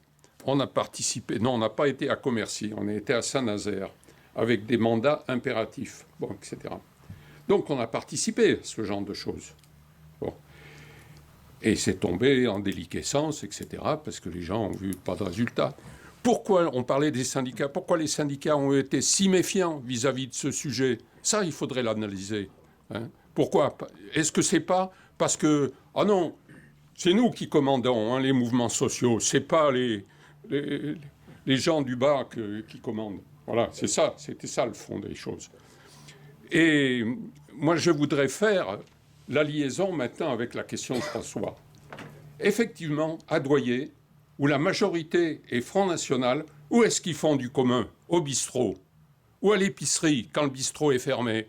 Et il y a des gens qui, quand je vais faire mes courses à l'épicerie, qui sont en train de boire le café dans un coin et qui discutent politique. Mais ils sont au Front National.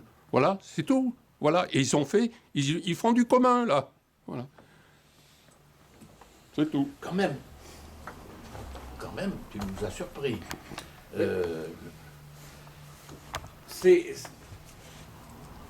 C'est du commun d'exclusion. C'est du commun contre. C'est pas du commun avec ou du commun pour. Mais c'est fort d'abord parce qu'il y a ce besoin de commun. Parce qu'il y a besoin de se retrouver. Parce qu'il y a besoin simplement de chaleur humaine, de critique ensemble, de perspective ensemble, de rêve ensemble. Et quand la politique et l'avenir, parce que la perspective politique, c'est la question de l'avenir. Est-ce qu'il y a un avenir? Quand l'avenir est bouché, ça, c'est une chose qui leur est commun. C'est-à-dire qu'il n'y a plus d'avenir. C'est une des choses, j'ai sauté, mais c'est une des choses que le capitalisme contemporain s'est attaché à construire, l'absence d'avenir. Plus ça va mal, plus ils vont bien. La dette, ça sert à quoi? À démolir les services publics. Et à faire peur. Voilà. La guerre, ça sert à quoi? Et tous les faits divers. À mobiliser et à restreindre les libertés. Donc c'est un capitalisme qui se nourrit du désespoir. Alors dans ce désespoir, ce que propose l'extrême droite, ici le Rassemblement national, Trump aux États-Unis, Milei en Argentine, Orban, enfin partout, c'est-à-dire ça va aller mal, mais ça ira moins mal pour vous que pour d'autres. Voilà. Reprenons une structure de pensée qui est relativement ancienne. Il y a un livre qui vient de paraître là-dessus. L'auteur, j'arrive plus à me c'est Ferrel ou Ferrer. Les producteurs et les parasites. C'est une vieille idée qui date du XVIIIe siècle. Qu'au fond, le cœur de la société, c'est ceux qui bossent. C'est les vrais travailleurs. Voilà.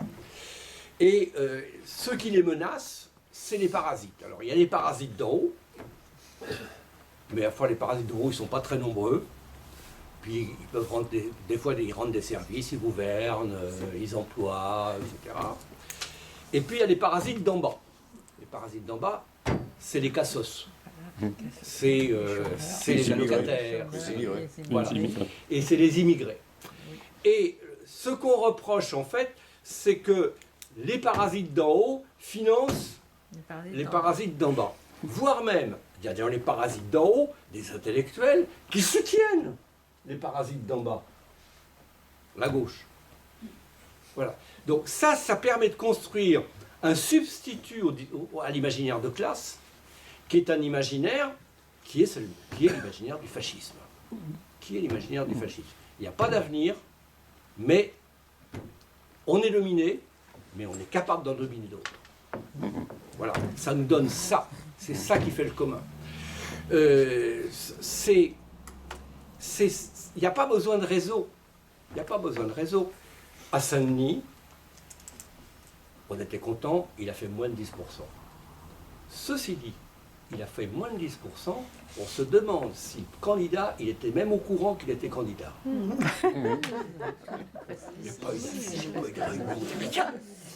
Avec ça, ils font 10%. Et des fois, ils ont des candidats, franchement, on se demande comment ils tiennent 3 jours une fois qu'ils sont élus. Enfin, bon, voilà. Mais parce qu'il y a d'autres réseaux. Vous savez, quand vous rentrez, genre, moi, ça m'a frappé à Avignon, juste avant le second tour, on rentre dans un café, je suis ressorti vite. Il y avait un écran, il était grand comme ça, en permanence, CNews. Pascal Pro. Pascal Pro. Le bar, Pascal Pro. Ça fonctionne. Ça fonctionne, et ça, parce que le discours d'extrême droite et le discours raciste dans les médias, c'est du jamais vu à l'histoire de l'humanité. La propagande fasciste et nazie dans les années 30, c'est du pipi de chat à côté. Là, il y a une force, avec la force de l'évidence, qui fait que, en plus, comme c'est la force de l'évidence, que ça fait de l'audience, ceux qui cherchent juste l'audience, ils se rallient à cette évidence-là. Donc, les grands médias finissent par avoir le même discours, sauf que là, au moins, comme j'ai vu ça, je rappelle dans un reportage sur le Rassemblement national, il y a un pauvre, vraiment un pauvre bonhomme qui vivait d'expédients, etc., mais qui regardait CNews et dit, parce qu'au CNews au moins, c'est objectif. Ils disent la vérité. Ça constitue du commun. Et ça constitue un commun de haine. Mais ça constitue du commun. Et pour être à la hauteur de cet enjeu-là, il faut être capable de construire un commun d'avenir, un commun désirable et un commun de solidarité. Les émeutes, je reviens sur les émeutes en Angleterre.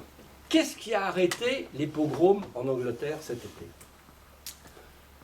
C'est pas le gouvernement travailliste qui a dit mais non, pourquoi vous faites ça? L'assassin, il n'est même pas musulman. Bon, de toute façon, il était noir, c'était déjà foutu. Mais on va faire des lois contre l'immigration, vous en faites pas, on va régler. Non, c'est pas ça qui a arrêté. Il s'est trouvé qu'un soir, où il s'attendait à ce qu'il y ait encore des attaques de mosquées, il y a eu d'énormes manifestations antiracistes.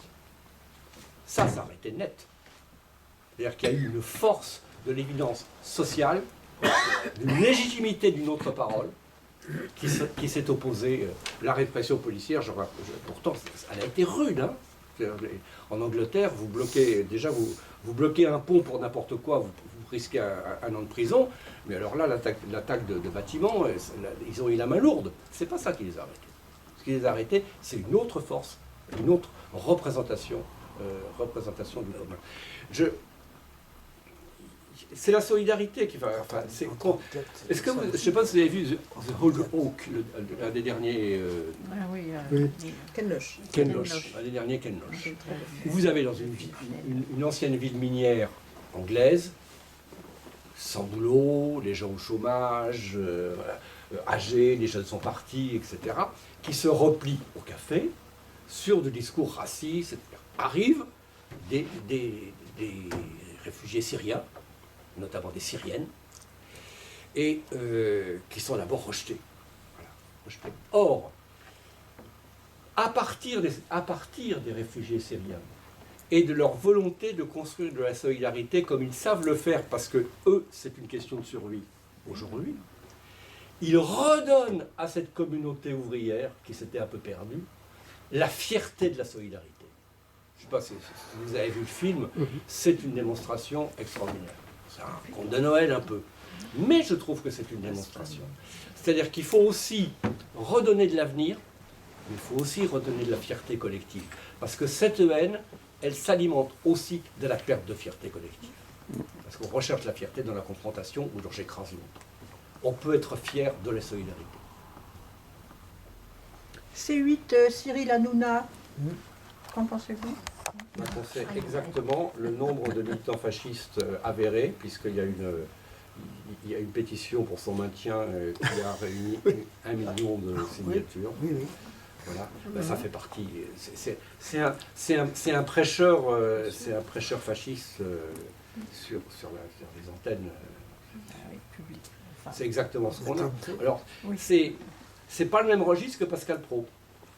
Cyril Hanouna, il cherche pas la légitimité du consensus raciste. Il est dans le prêche, enfin, vraiment.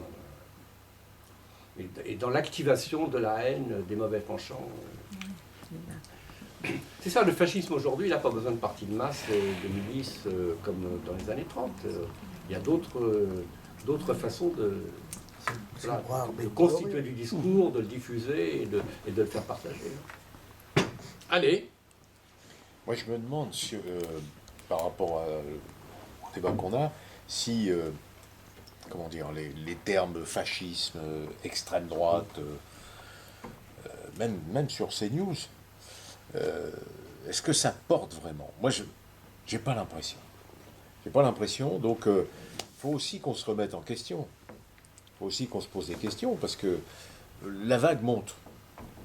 Alors je sais bien qu'il n'y a pas que ça, et Pierre le dit souvent, et puis je suis d'accord, il faut combattre le capitalisme. Enfin, si on se fait manger complètement, parce que ça va arriver à la longue, hein.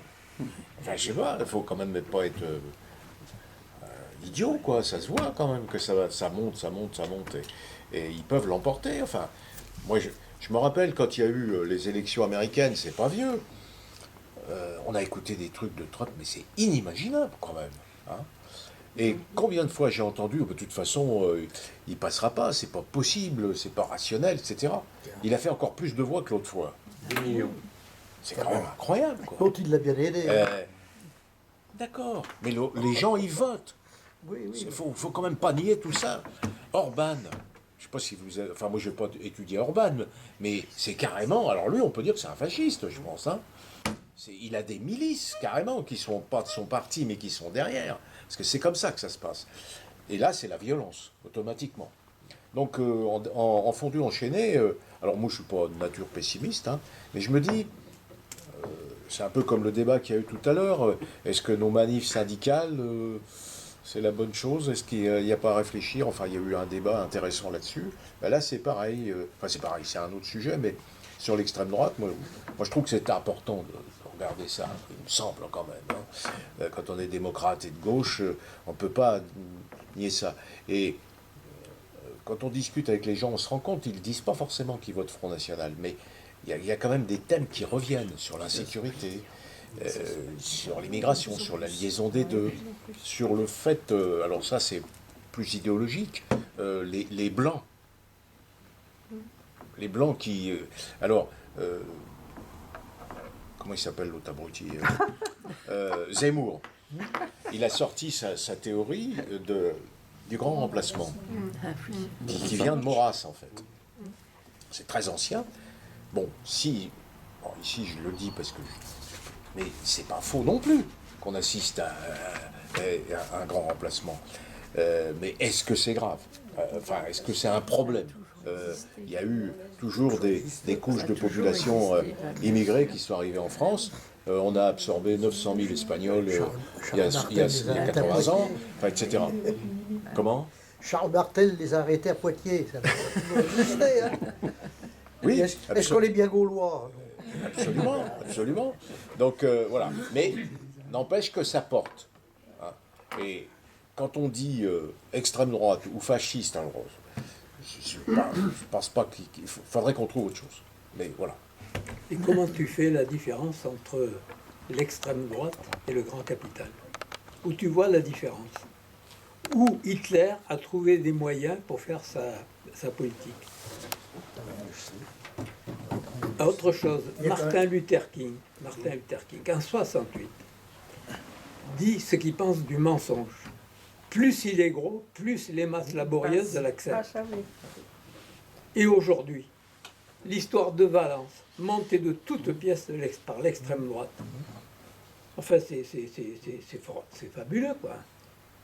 L'islamisme, ce racisme contre l'islam, il n'a pas toutes les qualités, mais on ne se pose pas de questions. Aucune question. Lorsque les Chinois achètent des milliers d'hectares, c'est pas de la colonie. Non, c'est pas de la colonie. Ils n'en achètent pas tant que ça c'est un détail. Mireille, on donne la parole à cet homme et après. Oui, je voulais parler un peu, comment situe le libertarisme là-dedans? Parce que là, c'est un peu l'angle par lequel justement l'extrême droite, les trompistes et autres de même acabit montent un peu au créneau avec les Elon Musk, la suppression de l'État et de la solidarité justement. Et ça, c'est encore une idéologie contre laquelle il va falloir. C'est encore pire, ça. Vas-y, Mireille. Oui, moi quand je regarde donc notre territoire, il y a les syndicats, il y a le comité de défense de l'hôpital, il y a le comité de défense du rail, il y a la Ligue des droits de l'homme, il y a tout un tas d'associations pour il y a les coordinations rurales, la confédération paysanne,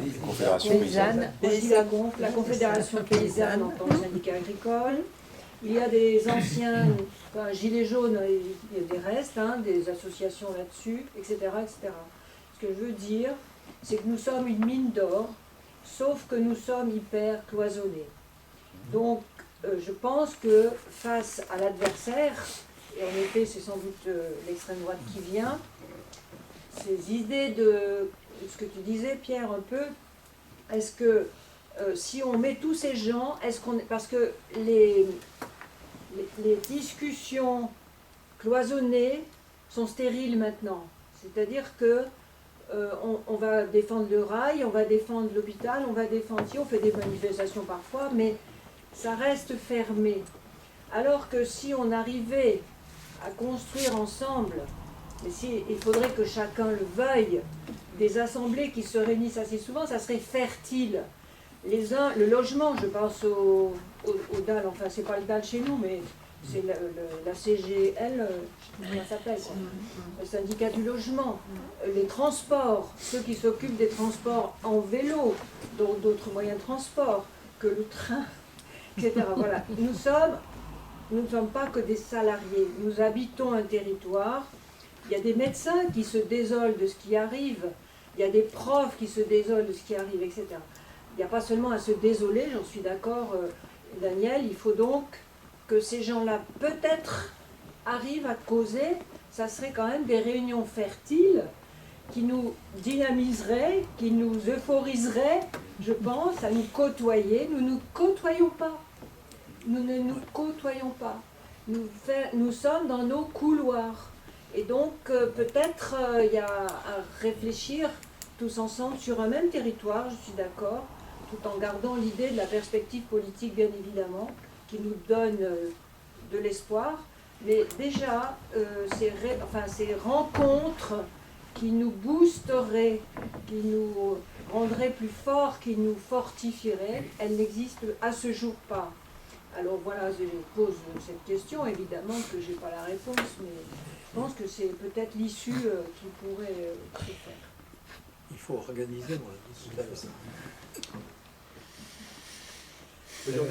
Oui, moi je crois que, des fois on dit ça pour se rassurer, si le vote Front National est si important dans toutes les petites communes, où le dernier immigré qu'ils ont vu, c'est un Allemand qui ne voulait pas faire la guerre. C'est presque ça, c'est imagé de cette façon. Et il faut dire aussi que la situation des zones rurales, où il n'y a plus rien, je reprends ce que tu disais, il n'y a plus de services publics, il n'y a plus de... Ça contribue aussi à dire, ah ben, il faut quelqu'un d'autre. Parce que ce qu'on dit en face, c'est pas emballant, quoi. Alors, c'est peut-être pour se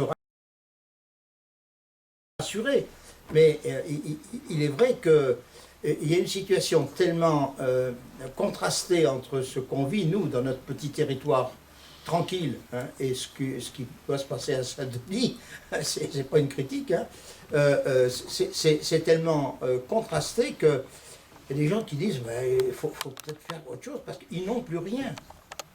Ils n'ont plus d'école. Ils ont encore une mairie qui tient à peu près la route, mais encore des fois ils sont menacés. Ils n'ont plus de transport, enfin bref. C'est pas une excuse de voter Rassemblement National, mais ça peut aussi s'expliquer comme ça. J'espère que c'est pas pour se rassurer. Alors, deux choses rapidement sur la fin des cloisons. Je dois avouer qu'à Saint-Denis, ça faisait 1 an qu'on y réfléchissait et qu'on avait lancé dans un autre cadre, sans les partis, l'idée d'un forum social local qui permettrait au moins d'échanger ne serait-ce que des analyses et des connaissances utiles pour les uns ou pour les autres dans les mobilisations.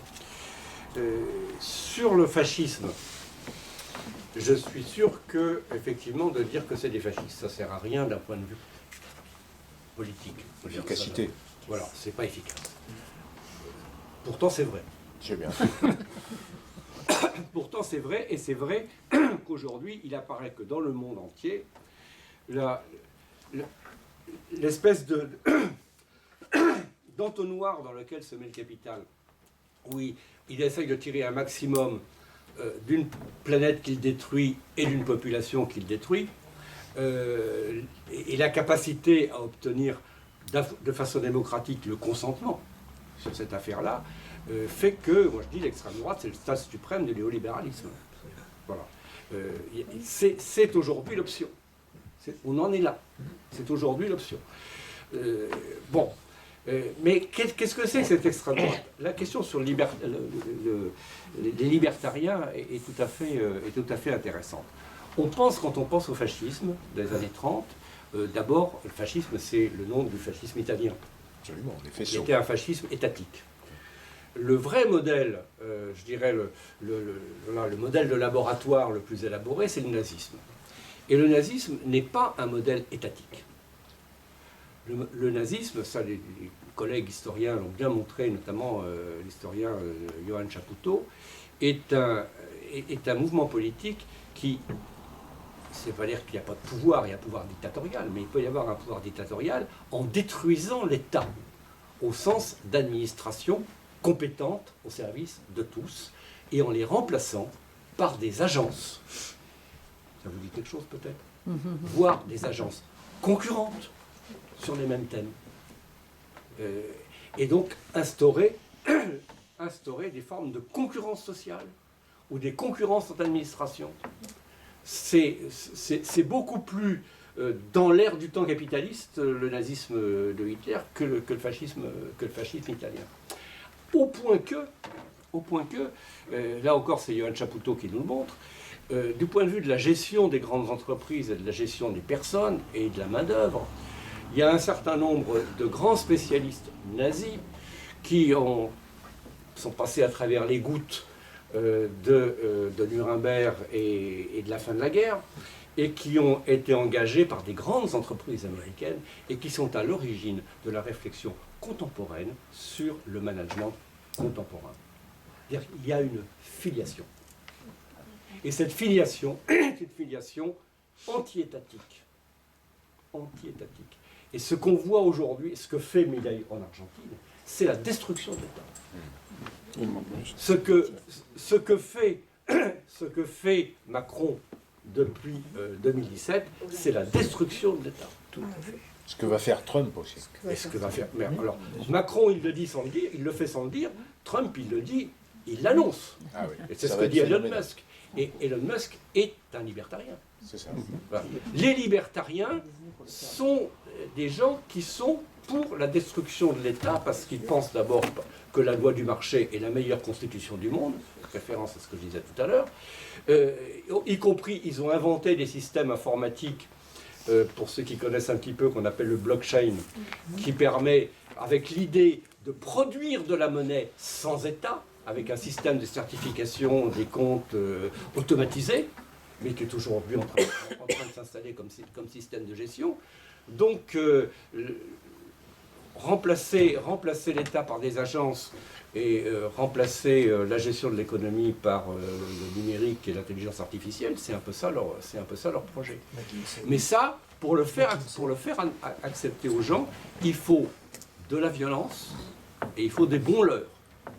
Et le racisme en est un excellent, qui est d'ailleurs ceci vieux comme le capitalisme, parce que le racisme tel qu'on le connaît aujourd'hui, il y a d'excellents travaux qui ont été publiés cette année par une historienne, c'est né avec la colonisation capitaliste au XVIe siècle. C'est-à-dire qu'avant, la différence, l'inégalité n'était pas justifiée par des soi-disant inégalités naturelles.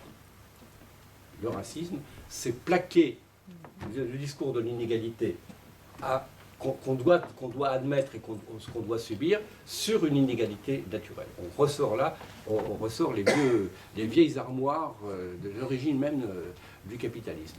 Alors, je reviens sur cette idée. Le fascisme, c'est pas efficace. Non, alors sur quoi il faut se battre? Efficacité, il y a deux questions qui me semblent absolument essentielles, cruciales. C'est l'égalité. C'est la question de l'égalité, l'égalité dans les droits, l'égalité devant les administrations, l'égalité devant la vie, etc. Et deux, la question de, il y a un avenir ensemble, pour revenir à la perspective. Bien sûr que le climat, il va pas cesser de se dégrader comme ça. Mais en attendant, le fait qu'il se dégrade nous oblige à avoir une société encore plus solidaire pour avoir un avenir ensemble. Alors que toute l'extrême droite dit, il n'y aura pas d'avenir ensemble, donc il faut s'en sortir nous. Nous les États-Unis, nous les Blancs, voilà, c'est chacun pour soi. Donc de l'avenir ensemble et de l'égalité, ça me semble les deux choses. Or ce sont les deux points cruciaux de la philosophie fasciste. Étienne? Ouais. Sauf que tout ça, c'est pas inéluctable, parce que si on revient au territoire, par exemple, on se rend compte que quand il y a eu des manifestations d'extrême droite contre l'implantation d'un CADA, contre l'arrivée de migrants, on se rend compte que quand ces migrants ont fini quand même par arriver, ben, l'intégration avec la population s'est excellemment bien passée. Donc en fait, ça pose la question de comment on peut s'organiser pour combattre ça, puisqu'il semblerait que dans la réalité, justement, ce ne soit pas inéluctable. Dans la réalité, ça peut se passer autrement sur les territoires. Donc comment on s'organise pour que cette petite réalité locale devienne possible et puis un espoir quand même, puisque l'expérience le montre. Comment on peut s'organiser à partir de ton exemple? Est-il possible aujourd'hui que les salariés dirigent l'économie? Appuyons-nous sur ce qui existe. 13% du PIB en France est fabriqué par le système coopératif. Et si ma mémoire ne me trahit pas, il arrive qu'elle me trahisse, c'est entre 3 et 4% des salariés relèvent de ce secteur. Plus que ça, je pense. Comment fédérer? C'est pas le mot, mais ça revient à ce que tu as dit. Ça sera à l'ordre du jour, je vous en parlerai tout à l'heure d'une prochaine rencontre. Comment s'inspirer pour fédérer de l'exemple, après Bordeaux et Saint-Étienne de Montpellier, où les citoyens construisent pas à pas une sécurité sociale alimentaire. Comment au niveau des luttes, j'en viens presque à la production, nous les accueillerons aussi. Comment se fait-il que cette vieille usine, la verrerie Duralex, est désormais dirigée par les salariés? Comment se fait-il que Bergère de France, le tricot, etc., dirigé par les salariés? J'en arrive où je veux en arriver, et ça rejoint quelque chose que tu as dit, Mireille, en disant ces assemblées populaires, et tu t'es tourné vers Alain en disant, mais il ne faut pas oublier l'initiative politique. Pour moi, ça ne fait qu'un. C'est-à-dire qu'il faut fondamentalement changer les stratégies des partis politiques, et j'ai beaucoup d'espoir en Sophie Binet pour qu'elle change la stratégie de notre CGT. Parce que nous ne sommes plus en train de faire vivre ça, nous sommes, tu l'as dit, dans les enjeux électoraux. Actuellement, on envisage que des forces très à gauche, très à gauche, fassent du commun avec des gens dont tous, et eux aussi, fut un temps, et toujours, combattent la politique. Alors on va m'objecter, mais on est dans une situation, il faut bien s'en sortir, il faut au moins aller jusqu'au mois de juillet, bien que l'autre là-haut, il ait dit, je ne dissoudrai plus jamais maintenant. Bon, c'est un mot, il faut un changement. Pour la conception idéologique qui est la mienne, il faut faire vivre la mise en commun, c'est-à-dire faire vivre du communisme ce que tu as dit et les exemples que j'ai pris. On peut appeler ça tout à fait autrement et pratiquer. Ce qu'il faut, c'est assemblée populaire, comme tu as dit, territoriale, dans lequel viendra l'initiative très naturellement politique. Parce que qu'est-ce que c'est l'initiative politique? C'est comment changer cette société. Or, dans ces assemblées, quand les travailleurs, les gens qui viendront, ne se contenteront pas de dire il faut protéger l'hôpital, mais on a besoin d'un tout autre système hospitalier que celui que nous connaissons maintenant. C'est ça qu'il faut débattre. C'est pour ça qu'en commun, nous pouvons changer la société. Je crois que tu es un des intervenants qui a le plus collé à ce... et tu ne le connaissais pas, le plus collé à ce que nous disons là. Il est 20h moins quelques minutes. Voulez-vous qu'on continue un peu? Voulez-vous qu'on arrête? Nous sommes en assemblée territoriale et c'est nous qui décidons. Un petit mot sur le revenu universel, s'il vous plaît. Comme ça, c'est l'invention de... C'est pas un sujet que j'ai travaillé, il y en a d'autres qui ont travaillé là-dessus. A priori et depuis longtemps, ça me semble une excellente idée. Ouais. Pour la raison que j'ai dite tout à l'heure. C'est-à-dire, aujourd'hui, une bonne partie de l'exploitation des compétences et de l'activité humaine ne passe pas par le rapport d'emploi, par le rapport salarial. Aujourd'hui, une entreprise vient s'installer dans une ville, en grande partie grâce à ce qu'on appelle dans le jargon économique les externalités positives, c'est-à-dire les capacités de la population à répondre aux besoins externes de l'entreprise, de sous-traitance, voilà. Il y a des compétences aujourd'hui, des compétences urbaines qui sont indispensables à l'économie, qui sont soit sous-payées, Uber par exemple, soit gratuites, et de plus en plus gratuites. Et ça, tout travail mérite salaire. Voilà. Pardon, excuse-moi. Je ne voudrais pas qu'on termine sans parler de ce qui s'est passé lundi par rapport à normalement, Amouri, l'avocat franco-palestinien, devait venir à Montluçon. Le maire n'a pas daigné mettre de salle parce que... Il a refusé. Donc, Commentry accepte, avec un maire progressiste, accepte qu'il soit reçu à Commentry. Et il y a eu un déferlement de haine du Front National LR, du parti de Zemmour et du CRIF, en menaçant, etc., de faire une manifestation, ce qui a fait que la préfecture régionale a interdit la venue, et Hanouna a reçu des menaces de mort, sa famille aussi. Laurent Andrusiak. Non, t'as dit Hanouna. non. Salah Hamouri. Hamouri. Ouais, parce que je comprenais Oui, pas. non. Alexis Maillet aussi. Non, c'est qu'avec tous ces noms. Alexis Maillet, qui est directeur de cabinet du maire, le maire, et Laurent Andrusiak, qui est secrétaire de l'UD CGT. Ils ont reçu des... Il fallait voir au téléphone, etc. quoi. Donc, ça interroge quand même. On se dit maintenant, chaque fois qu'on va faire une initiative, il va falloir qu'on ait l'aval de Madame Le Pen. Parce que c'est un peu ça, quoi. Parce que l'État, parce que la préfecture régionale, elle a pris ses directives du ministère de l'Intérieur. Donc ça veut dire quand même que on est à la merci de ces gens-là, quoi. Et moi, ça me pose quand même un problème. Alors après, avec le recul, je me dis, est-ce qu'on n'aurait pas dû tenir le truc quand même? Parce qu'il ne serait pas venu. Il ne serait pas venu. Il y a eu la conférence de presse. Alors il y a eu la conférence de presse où il y avait une salle qui était pleine. Une salle pleine et il n'y a pas eu de problème, quoi. Voilà. Alors, le maire de Commentry a été taxé de recevoir un terroriste. Dangereux terroriste. Un dangereux terroriste. Voilà où on en est dans ce pays, quoi. Et la CPI. Et alors, ils sont pas aux affaires encore. D'accord? Alors, si demain ils sont aux affaires, je ne vous dis pas comment ça va se passer. Alors, les syndicats, d'abord, ils vont être Bien sûr. terminés. C'est poser un peu le masque. Ils sont pas aux affaires, par contre, ils menacent les journalistes. Oui. En leur disant qu'il fallait qu'ils écrivent un texte bien précis, comme quoi ils venaient pas et que c'était grâce à eux, quoi, entre guillemets. Et la Cour pénale internationale. Et en plus de ça, on pourrait, il y a eu des vraies inversions de valeurs dans l'ensemble du système. Alors si on inverse la phrase qui vient d'être dite tout à l'heure, nous vivons le temps de la pensée, c'est la pensée qui vit le temps. Alors maintenant, il faudra me dire dans quel sens. Elle le vit ou elle le... dans le sens vivre ou voir. Parce que d'un seul coup, le temps, il devient quasiment imperceptible. Avec l'IA, c'est les puces qui font le temps. Donc ça se compte en millièmes de seconde.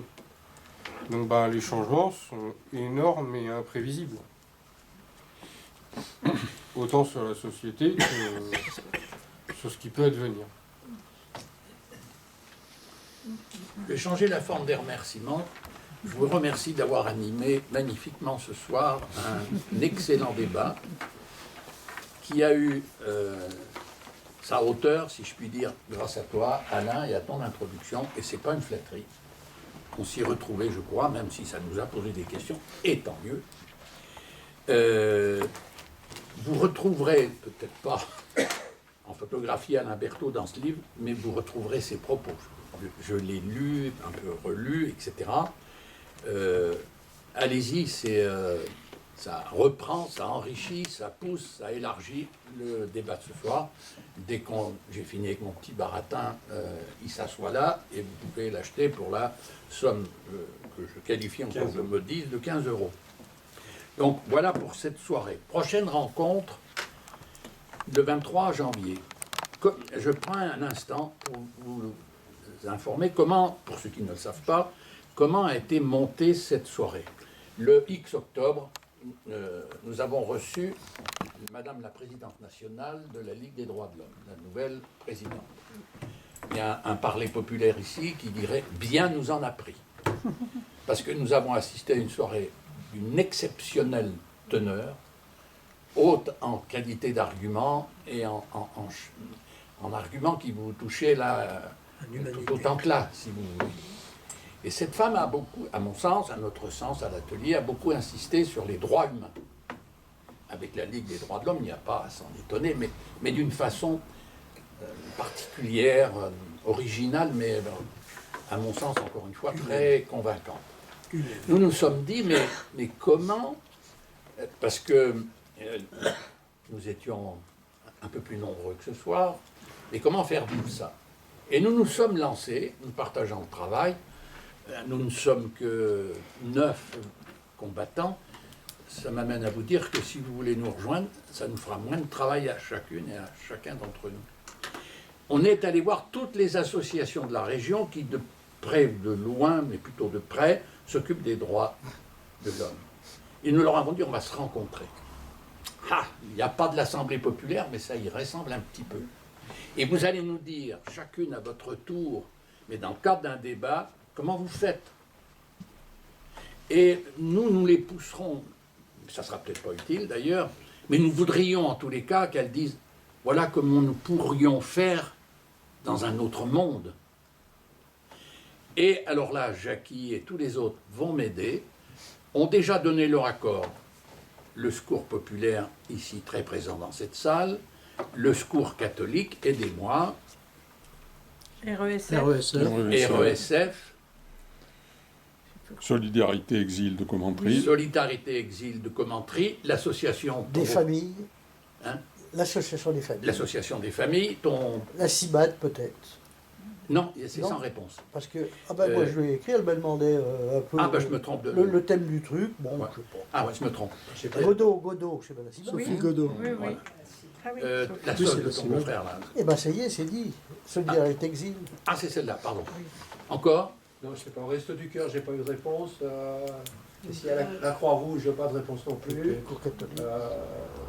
J'avoue, je peux s'écourrier Tout en résumant, ces inscriptions. Pareil, pas de réponse. Pardon? La Maison de la Solidarité, pareil, pas de réponse. Nous ont convaincus qu'il fallait prendre l'initiative. Le 23 janvier, dans les locaux communs de l'église Sainte-Thérèse, ainsi va la vie, mis gracieusement à notre disposition par l'abbé Millet et son équipe, nous les recevrons, nous débattrons de 18 à 20 heures, et ça se terminera par un petit repas simple, mais encore plus fraternel que ça. Si vous pouvez autour de vous dire, etc. Et maintenant, les 9 vont m'aider à... Le 14 février, nous recevrons Duralex, avec en principe, à l'heure où je parle, des représentants de la CFDT et de la CGT. Chacun joue un rôle différent. Une camarade CGT préside le comité et un camarade CFDT préside autre chose. Le 23 avril, nous recevrons j'ai dû sauter le mois de mars. Oui. Le mois de mars, nous recevrons la NEF. La NEF, c'est un... vas-y, François. NEF, ça veut dire... Nouvelle économie fraternelle. Nouvelle économie fraternelle. Constituée dans les années, je résume, 70, ce sont des gens qui avaient un peu d'épargne, qui se sont rassemblés pour prêter de l'argent pour une équipe qui faisait tel projet, pour un particulier qui avait, etc. Ils ont monté. Aujourd'hui, ils ont un chiffre d'affaires d'1 milliard d'euros. Ils ont été reconnus par les autorités françaises parce qu'ils étaient accolés au Crédit Mutuel, parce qu'ils n'avaient pas le droit d'être une réelle banque. Crédit coopératif. Oui. Crédit coopératif, pardon. Et par les autorités européennes. Ils seront là, ce sont des régionaux. Il y aura l'ancien président de la caisse NEF ils ont des banquiers itinérants et quelqu'un qui a bénéficié de leur aide. Mars, Avril. Non, mais faut... Et mars, c'est le combien, quel jour, le numéro? C'est X mars. Non. Comme les gilets jaunes, le 32 mars, 33 mars. C'est le 6 mars. X mars. J'avais le théâtre. Faut pas dire non, Alain. J'ai dit X mars parce que je me rappelle plus de la date. Ah bon. Avril, nous recevons, grâce à quelqu'un qui est dans la salle, Terre de Liens. Terre de Liens, je parle sous ton contrôle, mon cher François, où il a été adhérent, c'est des paysans qui se sont regroupés, qui ont un petit peu de moyens, pour aider des jeunes agriculteurs, à s'installer. Ce qui n'est pas sans rapport avec la NEF, qui aide au financement de ces installations. Donc c'est un bon enchaînement. En mai, peut-être que tu connaîtras, nous recevrons Michel Pigeonnet, qui vient d'écrire l'exemple d'Assemblée populaire de 1945. Cet homme, à mes yeux, mais on est quelques-uns à l'atelier à avoir un peu scotché cette... mais nous étions des mauvais élèves, peut-être. Avant même la fin de la guerre, la signature, des assemblées populaires, sans doute sous l'égide de la résistance, des militants de la résistance, etc. Il y a eu, paraît-il, il le développe dans son livre, que j'ai commencé de lire, partout il y a eu des assemblées populaires, et qui ont abouti à un certain nombre de choses non négligeables, qui n'étaient pas forcément toutes dans le programme du Conseil national de la résistance. Ça l'a enrichi. Et des États généraux, ceux aussi. Des États généraux qui sont tenus. Oui, c'est ce que je dis. Oui, les États généraux de la je ne sais pas comment il appelle ça, des assemblées populaires. Et enfin, le 14 juin, je crois, nous recevrons Bernard Friot, qui vous parlera, madame, du salaire pour la vie, et sociologue, et Bernard Vasseur, philosophe, qui viennent d'écrire un livre. Vous êtes tous assis, tenez bien, Le communisme qui vient. Et dedans ce livre, tu ne l'as point lu encore? Non. Je me permets de le recommander, comme à vous tous. Il y a quelque part de la discussion de ce soir. Ça peut se comprendre. Et après, nous prendrons des congés. D'été. Il y a sur cette table derrière nous, en plus des livres, si André, tu veux bien t'en occuper des livres, il y a un petit carton et quelqu'un a fait incidemment un trou au milieu et on peut glisser des pièces et même les billets passent. Dans moins de bruit, même ceux de 50 €. Ça fait moins de bruit. Ce soir, nous dînons à quelques-uns autour d'Alain Berthaud, vous me pardonnerez, madame, et de son épouse, qui l'a accompagné, parce qu'à cause des grèves à répétition des cheminots, ils ont dû venir en voiture, bien évidemment. Si au dernier moment, si au dernier moment, quelques-unes ou quelques-uns voulaient venir dîner avec nous parce que il n'y a rien à manger chez vous ce soir, vous venez avec nous, on n'est jamais à 1, 2, 3, 4 près. Dites-nous-le et vous viendrez avec nous. On mange aussi dans les locaux communs de l'église Sainte-Thérèse. Nous nous rapprocherons des cieux. Bonne soirée et bonne fête de fin d'année. Rendez-vous le 23 janvier. Quelqu'un a dit les cheminots se mettent en grève pour les fêtes de Noël. Quelqu'un lui a répondu ils sont ponctuels. Et l'univers aussi, on peut le remercier d'avoir. Excusez-moi, Gérard me corrige, en toute raison. Nous n'avons pas obtenu de salle municipale pour ce soir. C'est le propriétaire de l'hôtel de l'univers qui nous a gracieusement accueillis dans ses locaux. Nous lui tirons notre chapeau.